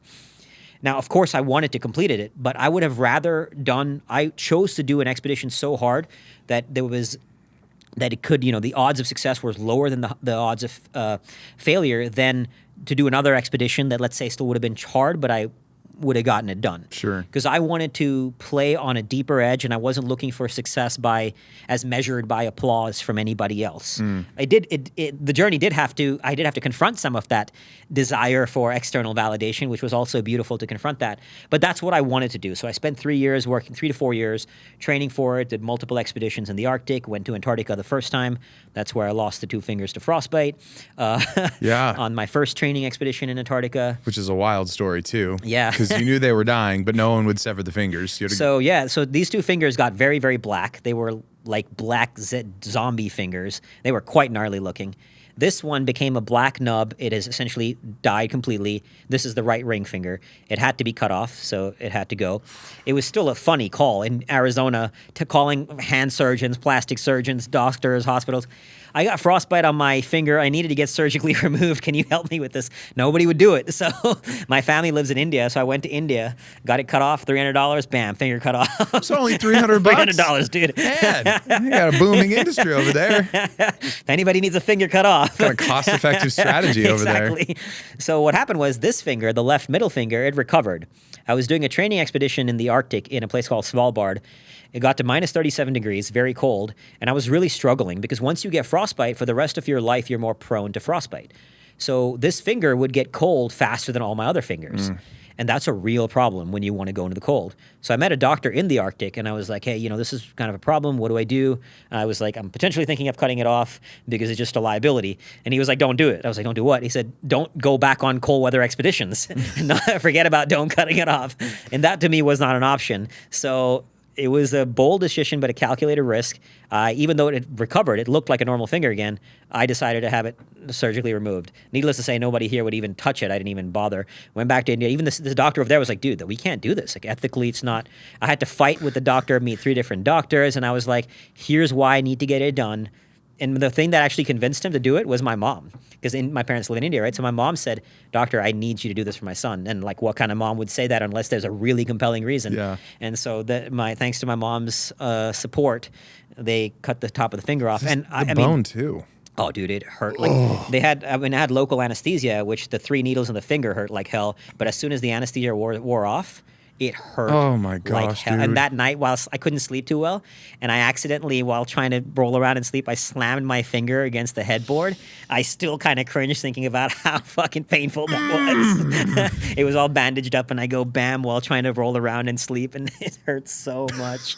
But like, no regrets, because I've done cold weather expeditions since, and it has made life much easier. Beyond Antarctica, I did other training expeditions. I'm so happy for you. Thanks, man. Oh my gosh. So that's why I lost the 2 fingers, and then finally, a year and a half ago, went to Antarctica to attempt the crossing. About 45 days in, realized that it was so I had to start on the side of Antarctica where you're climbing on day 1. Yeah, start from the beginning. I just want to know. So you've got the sled, and the logistics around this were really interesting too, because your wife Melissa that kind of became her thing. Like, she did the fundraising so that you could raise the money, because this is capital intensive. Yeah, so $1.1 million. You have to raise $1.1 million because they have to extend the Antarctic season literally just for me. Normal Antarctic season is 80 days for other adventurers doing other things out there. Other hooligans. Exactly. To do this, you need more than 80 days. Even at 115 days, it's still remains to be seen if it's even humanly possible. But they had to extend the season. That's the biggest reason why it was $1.1 million. Gosh. The extension of the season and all that comes with that. So we had to raise $1.1 million. I met my wife, Melissa, who you know. Actually, funnily enough, I had stitches on my finger when we first met from this finger being cut off. I had just come back from India. That's a great conversation starter. Yeah, exactly. She's like, do you travel? I just got back from India. Yeah, I had a finger removed. The stitches looked gnarly. What music do you like? What? So now I tell her, I was like, you chose this. You knew what you were getting into. This is on you, not me. And she was really dialed in on the logistics too, because she was unbelievable every in her ounce support. counts. Yeah, she helped. We had to. I mean, I was cutting tags off my shirt. Took no extra clothes. Everywhere I could save 1 gram. Cut my toothbrush in half to save 5 grams. She helped pack all the food. Every bit of food was measured to the gram. How do we get as many calories to be as light as possible? 420 pounds sounds like a lot, but for about by polar standards, for 115 days worth of food, it was absurdly light. Sure. Because we did a lot of testing to make sure we can get the sled as light as possible. Her support was unwavering. I mean, I kind of joked at the time my job title was Explorer and Sugar Baby because she was funding our life. I was training, raising the money. I mean, getting to the starting line was in some ways harder than Antarctica. Right. To raise that much money for something, it's not a business. There's no return on investment. Yeah. You're kind of like, here, I need all this money. I'll be very honest with you. The odds of success are very low, but it'll be cool as shit. It'll be cool as shit, yeah. But I think what drew people was the deeper why behind it. Even Melissa will tell you, like, I think every goal should have a selfish and a selfless why. It's really important to have both, not just one. So what's the selfish reason you want to do it, and what's the selfless reason? And I think that was what drew people to it. Like, it wasn't, of course I had a selfish reason. For me, my selfish reason was that curiosity to explore the mind. It was kind of like, call it my own quest for enlightenment. To go deeper within myself was my selfish reason. I wanted that experience to explore stillness at a deeper level. The selfless reason was because I get to live. And when I say that, I don't think I mentioned this earlier, you're like, when I was in Iraq, my vehicle drove over an active bomb that for some reason did not explode. And I told you about my friends who drove over a bomb, it exploded, he died. So there's always been this sort of sense of there's a responsibility to life that I don't know why I get to live. Beyond that, I have other times like ice caving in the Himalayas where a rock fell 30 seconds after I was in that very spot. Not a rock, a boulder, So things like that where I don't know why I get to live, but I do. And so I have responsibility to make use of this life. And so because I get to play in such extreme edges, and it is a privilege to get to choose your suffering. To go to Antarctica, do what I did while I did suffer, it's a privilege to do that. Many people in the world don't have the privilege or the luxury to even choose their own path. So there's a responsibility to bring that wisdom back. All these things that I'm sharing that I've learned is not because I was like, I got to receive this wisdom as a result of these experiences. Right. So I kind of had both the selfish and selfless why, and communicating that was a core tool that helped raise that money. We had people donate from anywhere from $9 to $225,000 to help raise the money, and collectively we managed to do that and ultimately get to the starting line. So you had the capital raised. You were able to get the sled down to the gram, 420 pounds. That's a crazy thing to pull anyway. That's so much weight, dude. Oh, unforgiving, especially when you're starting uphill on day one. I mean, the first day, I had to stop every few steps to catch my breath, and you're just day one out there. What's it like? I mean, going to Antarctica, you have to go to Argentina, right? Through Chile. You can do it through Argentina, but Chile for the adventurers. Okay. Yeah, a place called Punta Arenas. And then you get on a ship. Flight, actually. You get on a flight? Flight. So the first time I went to Antarctica was the first time it was just a normal Boeing 747, Iceland Air flight. You land on this blue ice runway at a place called Union Glacier. Whoa. Union Glacier is where the main base camp for adventurers. Adventurers specifically, there's a little different for kind of the cruise ships, and tourist logistics are a little different. But adventurers land in Union Glacier, and then from there, they took me on a small flight to drop me at the coast where I started. Jeez. Akshay, you went to Antarctica. Did you see the ice wall? The ice wall is basically an ice shelf that drops off into the water. So funny story about that. One of my friends drove ice trucks in Antarctica. He had this video of a big ship coming near the ice shelf with a crane picking up the ice truck and dropping it off on the ship. And he showed me the video, and he said it went viral. And I go, why did it go viral? He goes, because the flat earthers used it as evidence to show the ice wall. Yeah, dude, they're importing it and building up the ice wall because they don't want us to find the edge of the earth. It's where the reptilians live. It's where they keep all the nukes. What else? Obviously. God. Yeah, there's a lot of conspiracy theories around Antarctica, and it's been funny. I did one podcast where they saw, and the comments were hilarious. One guy's like, dude is lying. He actually works for Iranian CIA. He's never been to Antarctica. He actually works for NASA. Like, I had all these hilarious comments. You're like, no way. Yeah. I do? Yep, that's what I actually work for. You're like, I didn't get a paycheck. I don't know. I was doing this for free. I would have loved for them to give me $1 million for this. Get a pension or anything for this job. Yeah, it was pretty so funny. You're there, you land, they brought in your sled, no dogs, everyone's looking at you like you're crazy. Yeah. Yeah. So then day one, you've got the sled. Get dropped Do off you at use the coast. like big like snowshoes, use like cross-country skis? Cross-country skis. Yeah, cross-country skis, you're fighting. I mean, it is unforgiving. We got hit with an unbelievable amount of soft snow. which makes things, when you're dragging it through hard snow, it's relatively speaking easier, Yeah, relatively. easier. In soft snow, I mean, I had days out there where every 3 steps, the sleds would sink in the soft snow. I'd have to kind of yank them out and fight them out, and then 3 steps later, they would get stuck again. And this would go fucking on, and you're going uphill, soft snow. It was absolutely unforgiving. It was, I mean, that one particular day, which was one of the more challenging and most brutal, I had, my distances started to increase, and then I got hit with all kinds of soft snow. And so I went from 22 kilometers to like 17 to 14 to 13, and I'm doing the same workload, and my distances are dropping. So now you're dealing with the mentality of like, fuck, I need to make the distance. I'm behind schedule. And that third day, when it was 13 kilometers, about 4 or 5 hours in, I just stop. And again, it's getting stuck every 3 steps. I'm dying. Your legs are kind of constantly in pain out there, which was a given. I knew that was coming. And I stop. I sit on my sled, which normally I don't, because normally I just eat some food real quick, drink some water, pee, and keep going. Time's a waste. This time I sat down, and I just looked up. I was like, come on, give me a break. Just really struggling. And I pull out my GPS to check my compass bearings, and as I open up my GPS, a message comes in from a friend back home that said, with the quote from Edward Murrow, difficulty is an excuse that history never accepts. And I just smile, and I go, stop feeling sorry for yourself. You chose this. You get to do this. Now let's go. And that moment, while it was miserable for a second, it was one of the most beautiful. And that's what I love about those things. I call it the apex moment.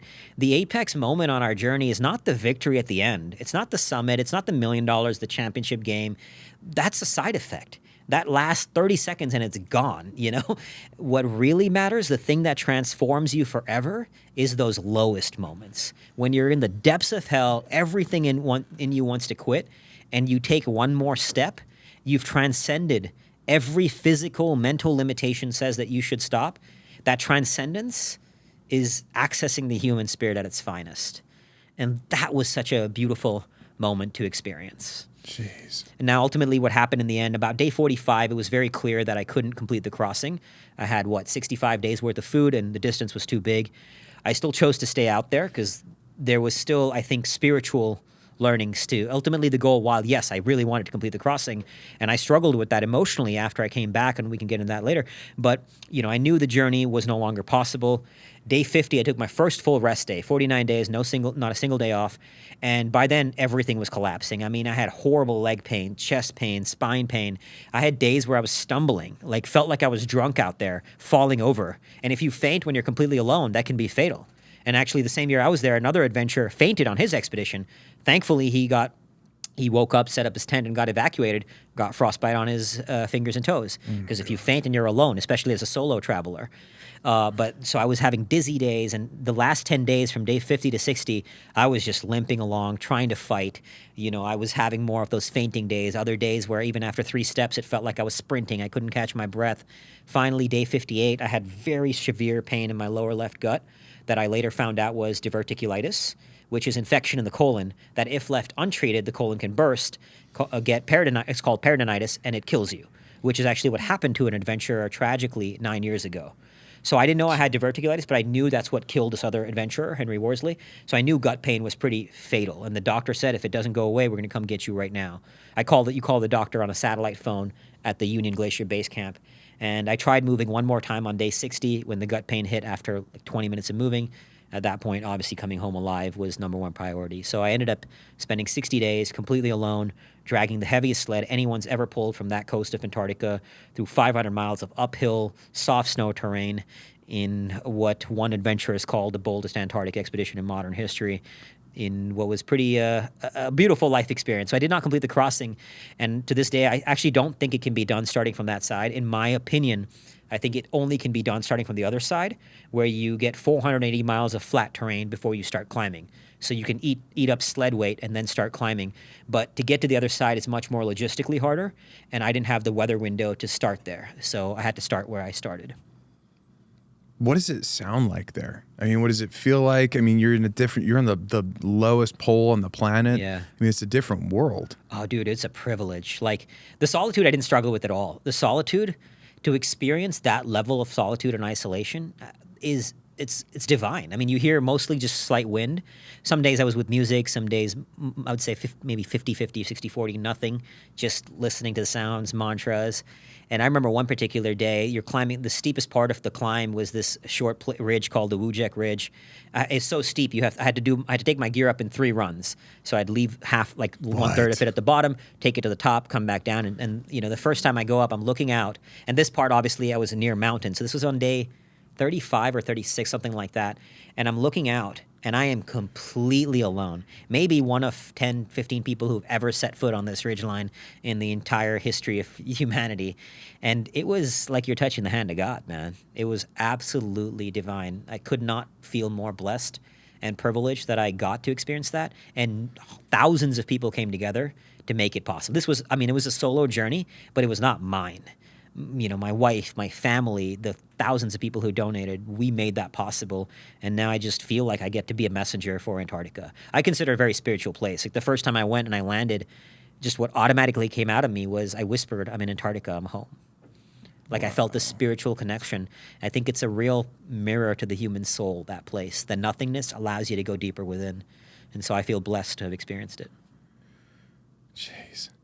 So you would set up a tent every night? Yeah. And then in the morning, your alarm goes off. Yeah. And it's like, hey, buddy, back at it. Back at it. What did that feel like? Because I mean, I know that you had a sat phone, and so you'd Yeah. reach out to Melissa. You guys would touch base, at the end of the night and the beginning of the day? Some early on, briefly in the morning, but most of the time, once a day, check-in at the end.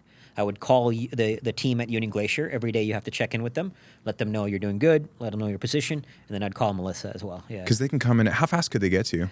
It depends on weather. So Is it when I got helicopter? evacuated by plane. By plane. So I called them on day 60. At day 61, they came and picked me up. So it's weather dependent. So they just landed a bush plane like near you? Yeah, there's a plane with skis, and they just land right on the snow, the ice there. It's amazing the amount of people, the logistics to make this whole possible. It's really, really incredible. Unreal. Yeah.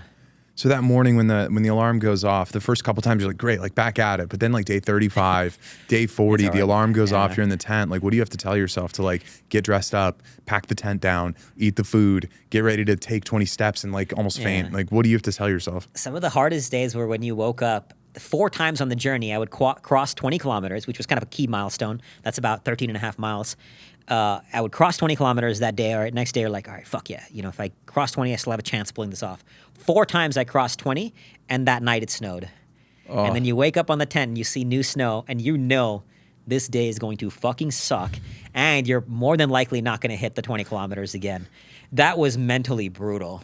I had not attained monk-like status where I had no internal resistance by any means. I had internal resistance for sure, but the core mechanism was bringing it back to the moment in front of you. I'd feel a bit of that internal resistance. I just focus on talking out loud is a really powerful tool because it silences the chaos of the mind, and you're hearing your own words. So it silences this, and the feedback loop happens, right? Okay, all I got to do is light my stove. Just eat my breakfast. Okay, just pack up my tent. We'll clip into my sled. Let me just go for 15 minutes. Just 15 minutes. You're going to keep going, but in your mind you reduce the time to make. You want to make your world small as much as possible. This is what I think many people struggle with mentally: is the overwhelm. Your mind starts going places. Make your world small to the single task in front of you. That's why Jordan Peterson has that profound thing that spoke to so many young men, which is like, hey, a lot of this stuff you probably didn't pick. You didn't get to really pick your environment. You definitely didn't get to pick your parents. Yeah. So what can you control today? Well, if you're lucky enough to have a room, clean up your room. Yeah. If you can just take a little bit of control of the chaos around you, and it looks today like make your bed, put your clothes in the dresser. If you're lucky enough to have one, just clean up your room. Yeah. Organize your life a little bit. And if you can take that small little bit of control, you're going to start ascertaining some order in life. Yeah. So it sounds like when you're in Antarctica, you have to do that in increments. You have to control the controllables because a lot is out of control, including the weather, including the snow conditions. All of that is out of your control. So control the controllables. And what's really beautiful is there's only 2 things you can control: your actions or where you direct your attention. Your actions, your attention. So use that as a mantra. What can I control now? Oh, got it. There's really 2 things. Most of life is outside our control. You can't even often control what first comes up in your mind, right? With high degree of mastery, you can remove that internal, like monk-like level, but initially it's not going to happen. Your mind's going to go places because it's just a slave to patterns you didn't even choose, everything that's built you into who you are today.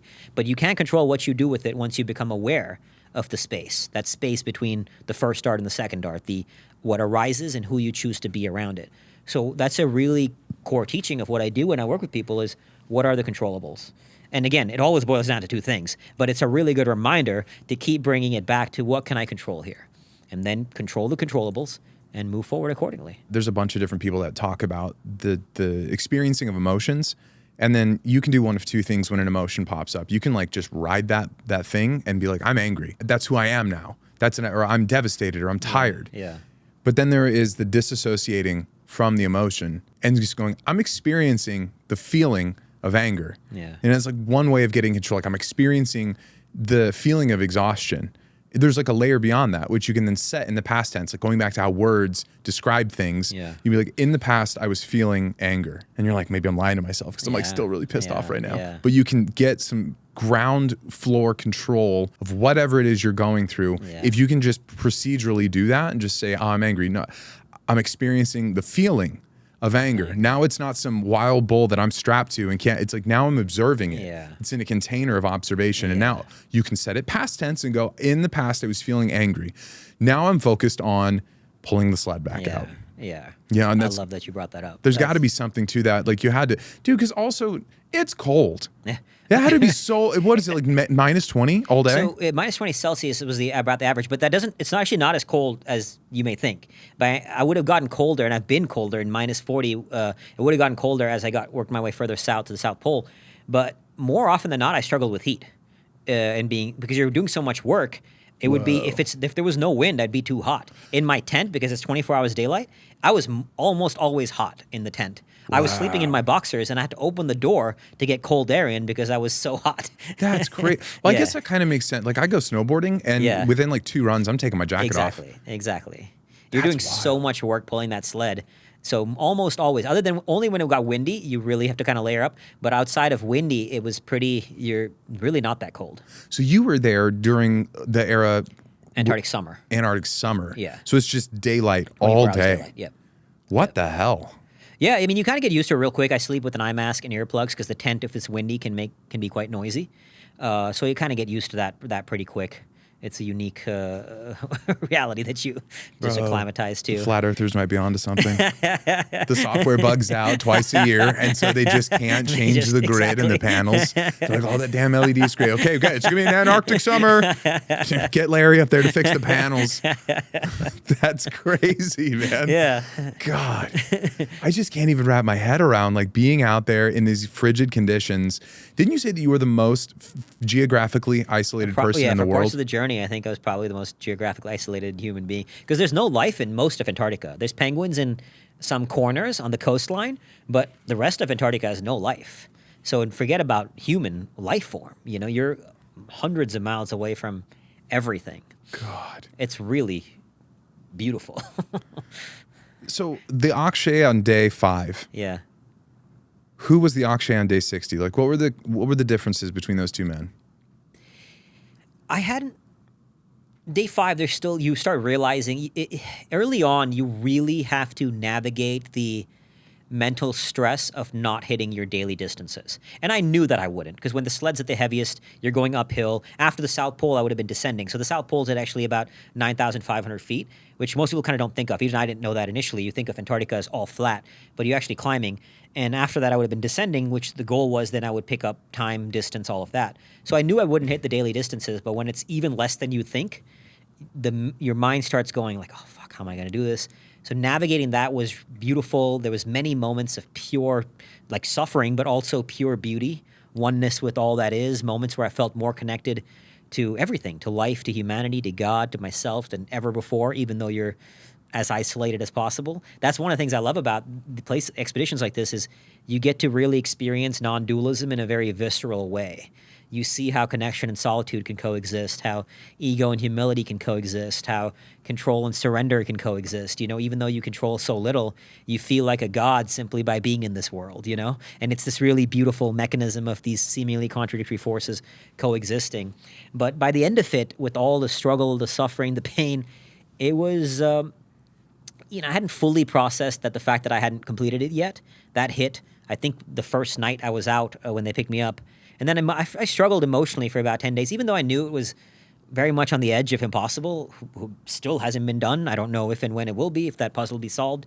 I wanted it to complete it, and I'd given so much of my life to it. So that emotionally was a struggle.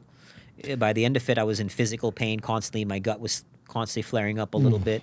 It was a rough little bit there. Well, I can be kind of flippant, just be like, well, hey, you tried doing this impossible thing, and lo and behold, it was impossible. So I can very flippantly just be like, why would you beat yourself up over that? But I didn't invest 4 years trying to prepare for this thing. I didn't raise the capital. I didn't do the damn thing.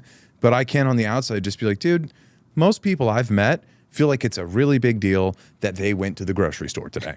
Like most people are just like, they're psyched if they got a gym membership. Never mind if they win a couple times a month. So on the side of society where people just don't really do incredible things these days, there's just such a small pocket of people, like the small cohort of people that are willing to try and break their own human spirit for the sake of seeing if they could do it. There's just like no one that does that.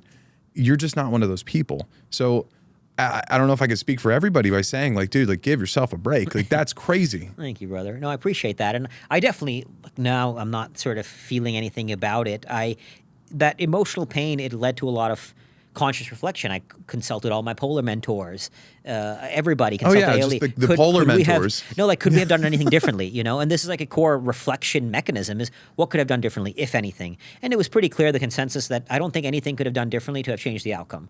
Other than perhaps getting a starting on the other side, which was out of my control anyway. So in terms of the controllables, there was nothing I could have done differently that could have changed the outcome. And so you recognize that, and I'm grateful for what was given to it, for the community that built around it, for the lessons learned, now writing the book to share the lessons with others. And so no regrets, zero regrets, obviously. But the emotional pain of that, the 2 days after coming home, being on the very edge of life and death, I tell my wife, so I want to go back. That probably was not the best timing, admittedly. She's not a violent woman, but I can see Melissa slapping you. I can see that happening. So, I was dealing with this reactive wanting to go back from that place, and the emotional turmoil, unfulfilled with all of it. And now, obviously, there never was a regret, but I'm at peace with how it ended and what was learned, and recognizing that it's one thing also if there was like, I could have done that thing differently and it would have all changed. You did it all. But, I don't think anything could have had led to the outcome of actually completing the crossing. And again, it remains to be seen if and when this problem will be solved. This is my show, so I don't really care. How did you shit out there? Great question. You just dig a hole in the snow and squat. Yeah. Don't they have rules about that? It's like, because you want to kind of keep the terrain. I know they have like really strict trash rules. You're not putting trash, just toilet paper, and your shit is biodegradable. Oh. So, yeah. But otherwise, your trash you're taking out. So if any plastic trash, you bring it with you in the sled. Jeez. You don't dump that. Yeah. Some of my buddies at Mr. Beast, they went and did, I think, 48 hours in Antarctica. Yeah. They literally might have been there the exact same time that you were there. They either did that in 2023 or 24. It was so funny because I was super close to going on the Antarctica video. We were going to do it end of 2020, but we were in the middle of COVID. And so they'd been waiting for this window because there was like a window where you can go and then there's a window where you can't. Yeah. And so we'd come up on that window and we were like all about it. We're going to go to Antarctica. Yeah. And then just enough variables and logistics issues were just like, it just doesn't make sense. We can't do it. So then they went and did it like 2-3 years later. I saw that, that he did that. Yeah. It was, I wonder how many people they had, like safety and control people. Cause I mean, he's a celebrity. You can't let him just aimlessly wander around Antarctica. Yeah. But there was this really funny moment. He was on a live stream and we're going to have to pull this up. He was on a live stream and he was probably, Mr. Beast was, it was probably 14, 15 hours in. They were doing an all-night live stream. And so he's like a little bit like tired, a little bit delirious. And one of the guys, Aiden Ross, starts talking about the ice wall with XQC. Have you ever been to Antarctica? Yeah. And they're talking about it and they're like, you were down there, huh, Jimmy? And his name's Jimmy. Yeah. And he's like, no, Antarctica's crazy. And then they go, did you see the ice wall? Do you believe in the ice wall? Yeah, I saw the ice wall. Well, yeah, he saw it too. I can't say on stream. No way, but... And he's like, and he's tired and he probably regrets saying this because conspiracy theorists clip the crap out of this. And they're just like, he goes, I'll say this much. Let's just say you always need someone with you when you're in Antarctica. And conspiracy theorists went nuts with this because, you know, it's like the ice wall is this like core figure in conspiracy theory mythology, man. It's on the other side. I mean, there's all this story, the lore of the Nazis, like building bases in Antarctica, and the U.S. had bases in Antarctica, and it was kind of this no man's land, and so everyone could have submarines and, you know, secret bases. Superman's got a base there. What are some, you know, you've been there. So, I mean, what are some wild ones that you've heard about Antarctica? A lot of what you mentioned, the Nazi lizard aliens or whatever that is. And of course, the ice wall. I mean, one of my buddies sent me a video for some guy on YouTube talking about how there's some big giant hole in Antarctica. And he showed, like on this YouTube video, I can't remember what it was, but he showed the map. And I was like, nope, I've been there. There's definitely no big giant hole. I've literally been to where he was pointing on the map. Maybe they hid it from you. Maybe they turned it off. So, you know, there's a lot of that. But like, even this one interview I was on where I did, and they were bringing up all this stuff about the flat Earth and asking me all these questions. And the guy was like, I've tried to go to Antarctica, but I can't go. That's why I think there's something hiding. I was like, no, you can go. It just costs money, and it's not like you just can't land up there. You know, I mean, sure you can if you have a boat. And one adventurer actually did this. He didn't get permits or anything. He just took his boat, went to one edge, skied across it, got his boat, picked him on the other edge, and went on home. No harm, no foul. So he used the kite to do the crossing, but no way. So theoretically, anybody can go to any part of Antarctica. It's not, I mean, other than where there's the McMurdo base, where researchers operate and things like that, but any part of Antarctica is open. It just costs a lot of money. Adventurers, one of my friends, a Norwegian guy, he went to Antarctica to a place that no one had ever done an expedition before. He went this last year through South Africa, because there's really three parts you can go to Antarctica. Chile and Argentina, so South America, South Africa, and New Zealand, right? Those are the three southern tips of the world. Really? And so, yeah, they all have, like South Africa also has now some tourist stuff going from there to Antarctica. Chile and Argentina are the most common, and then New Zealand also from the sort of other side of the world. And those are the three southern points that have access to Antarctica. And my friend went to a place that no human being had ever been before. It's just because nobody had sort of gone there. Antarctica is a huge place, and it's not easy to get to. It costs money, but you can go. I could have started anywhere I wanted to in Antarctica, theoretically. You know. Have you heard of them finding pyramids there? There's sat imagery of pyramids. There is one particular mountain. So one of my after an Antarctic expedition, you go to Union Glacier, and it's a really cool place. They have a cafeteria there, and there's all these adventures there. So there's a bunch of nuts, really cool people. Everybody's there for unique reasons, and we're all chatting and catching up. So one British guy, his uncle was a big conspiracy Antarctica guy, and he pointed at this one mountain that he's like, this is the pyramid.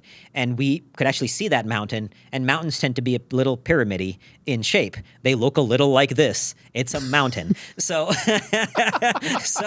there's one mountain that's particularly pyramid-like in Antarctica that is very easy to say it's a pyramid. Now, But you're saying it's not? I'm saying it's not a power generator? Come on. I'm saying that mountain is a mountain.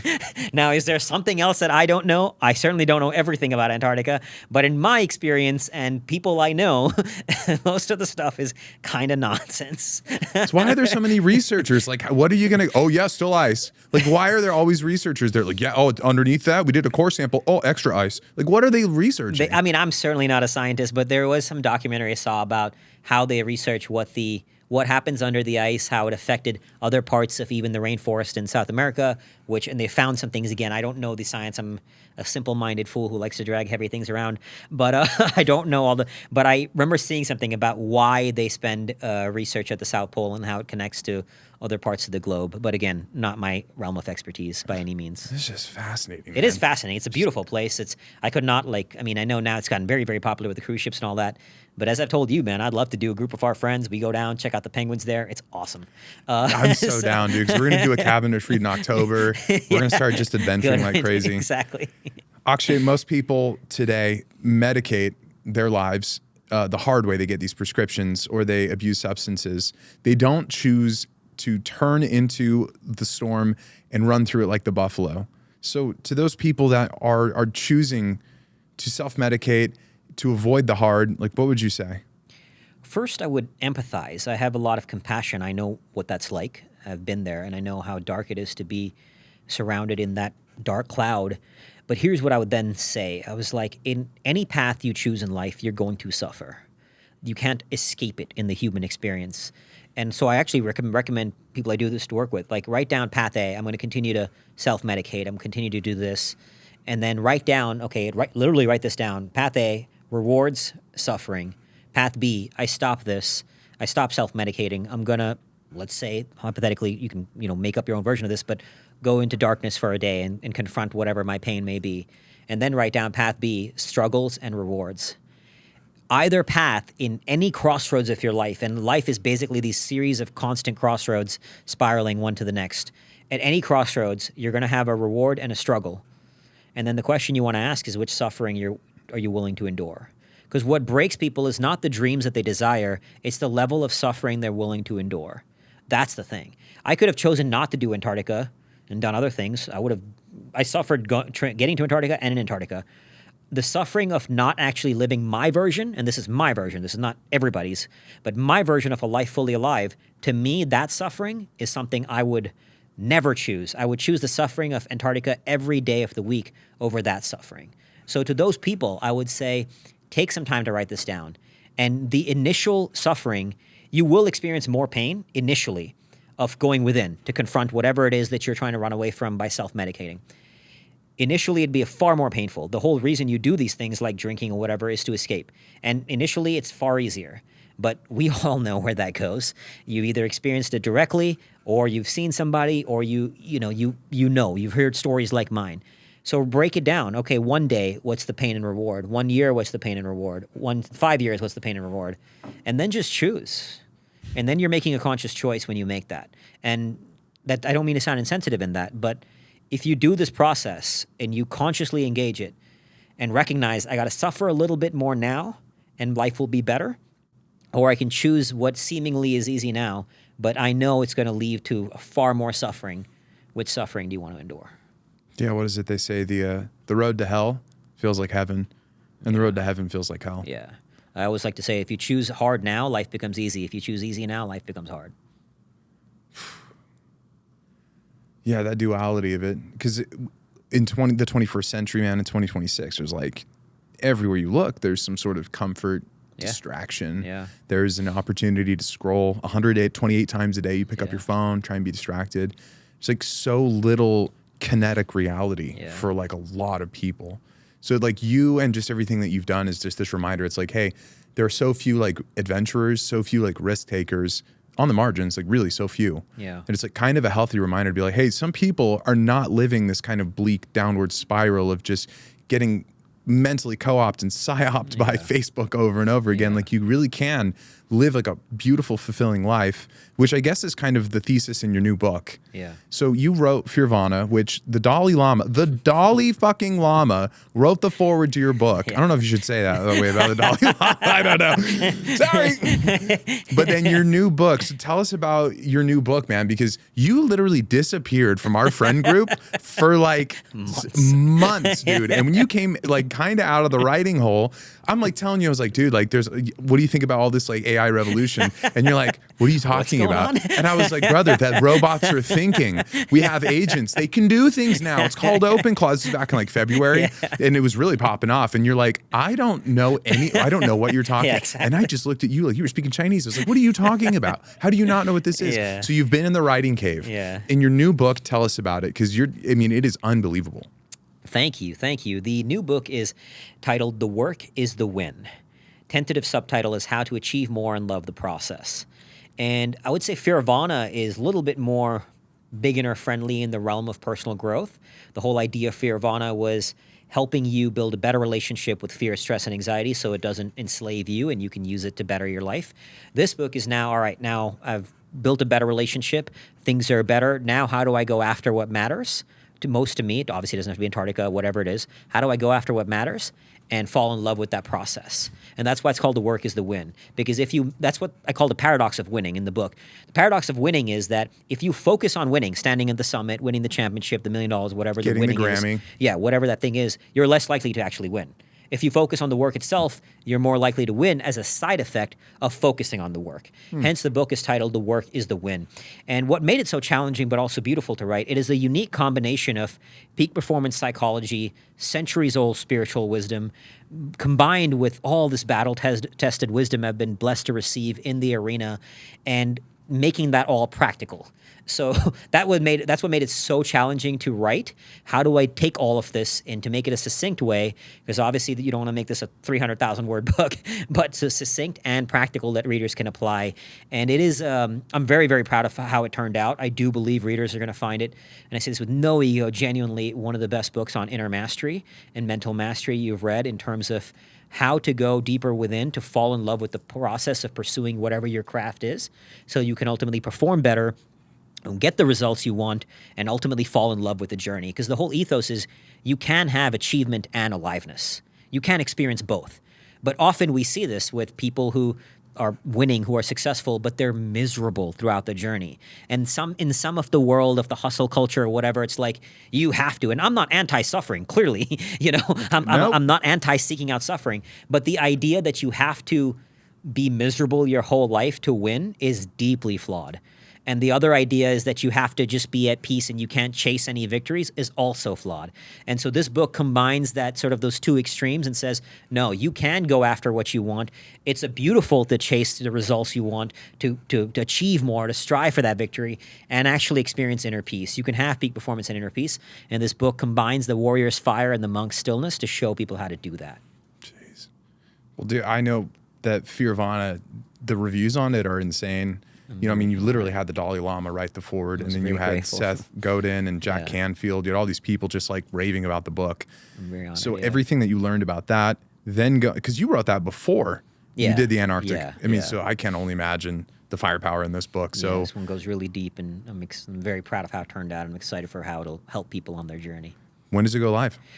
Tentatively March of next year. I still have one more short stint in the writing cave once I get the feedback back from the editor this week, actually. And then we'll have the final date, but I'm tentatively thinking March of next year. Dude, it's going to be insane. Thank I you, can't brother. wait. I can't wait to share it. Akshay Nanavati, you're a savage. You're a reminder of the upper limits of human will and spirit, because it is, you watch, I don't know, like Lone Survivor, you watch like Extraction, and you're just like, people can't really do this sort of thing. Like, it's inhuman. Like, no one can do this. And then you go and do shit. You do stuff like that just boggles my mind all the time. I made fun of you the other week because you did 24 hours on a Stairmaster, and I was like, no way. Where's the footage? Not because I didn't believe you, but I was like, why would you do that and not like film it or something? Like turn on a Twitch live stream or a YouTube live or just anything. And you were like, oh, I didn't think about that. It was just like the marathon monk being like, why would I suffer? It's just like that same thing. You're just like, why would I do that? You're like, you don't just like go on the Stairmaster for 24 hours? My PR is 75 minutes on the Stairmaster, and anybody that thinks they can come close to it, good luck. My PR is sick. And then you just like do it for funsies. You're like, that's your warm up with a coffee in hand. So I really appreciate knowing you. I appreciate knowing your soul, dude. It's such a beautiful reminder that life, there are so many more things that can be done with the same 24 hours. Everyone loves to bitch and moan that they just like, oh, I don't have enough time in the day to do this or that, or my life is hard. And, you know, and it's like, hey, but you have been through war, literal war. You've lost close ones. You have come back from the bottom of the pit, and you have proven that the human spirit can break all the rules and look within and find real purpose, like real fulfillment. And it isn't some sort of like mystical thing you have to like procure from like some cave in a dragon. It's like, no, it's like, it's in you. And that's kind of tropey. And it really doesn't like, I don't really know how to like better encapsulate that, but it is. Absolutely. Your ability to run away from pain and run away from like a learning is the thing that's holding you back. In the second you stop running and you just kind of go, what is it that's in my power? What can I control? And then how far can I take that for how long? So you start this journey of just getting radical ownership of all of your bullshit, the stuff that you chose and the stuff that you didn't. And everybody's got that. Everybody's got the bullshit that they didn't ask for. Yeah. And then there's a whole bunch of self-inflicted bullshit. Yeah. So it's like you're such an example to like our friend group, to me and my wife, of just being like, hey, like you can do a lot more than you think. Thank you, brother. I feel very blessed to count you as a friend. Likewise. And to have you as someone I can look to and be like, oh shit, Akshay can do 24 hours on a Stairmaster. Like I can do an hour. Likewise, brother. Dude, you're the man. grateful. Thank you for coming on to Forge today, man. Thank you, man. I'm honored.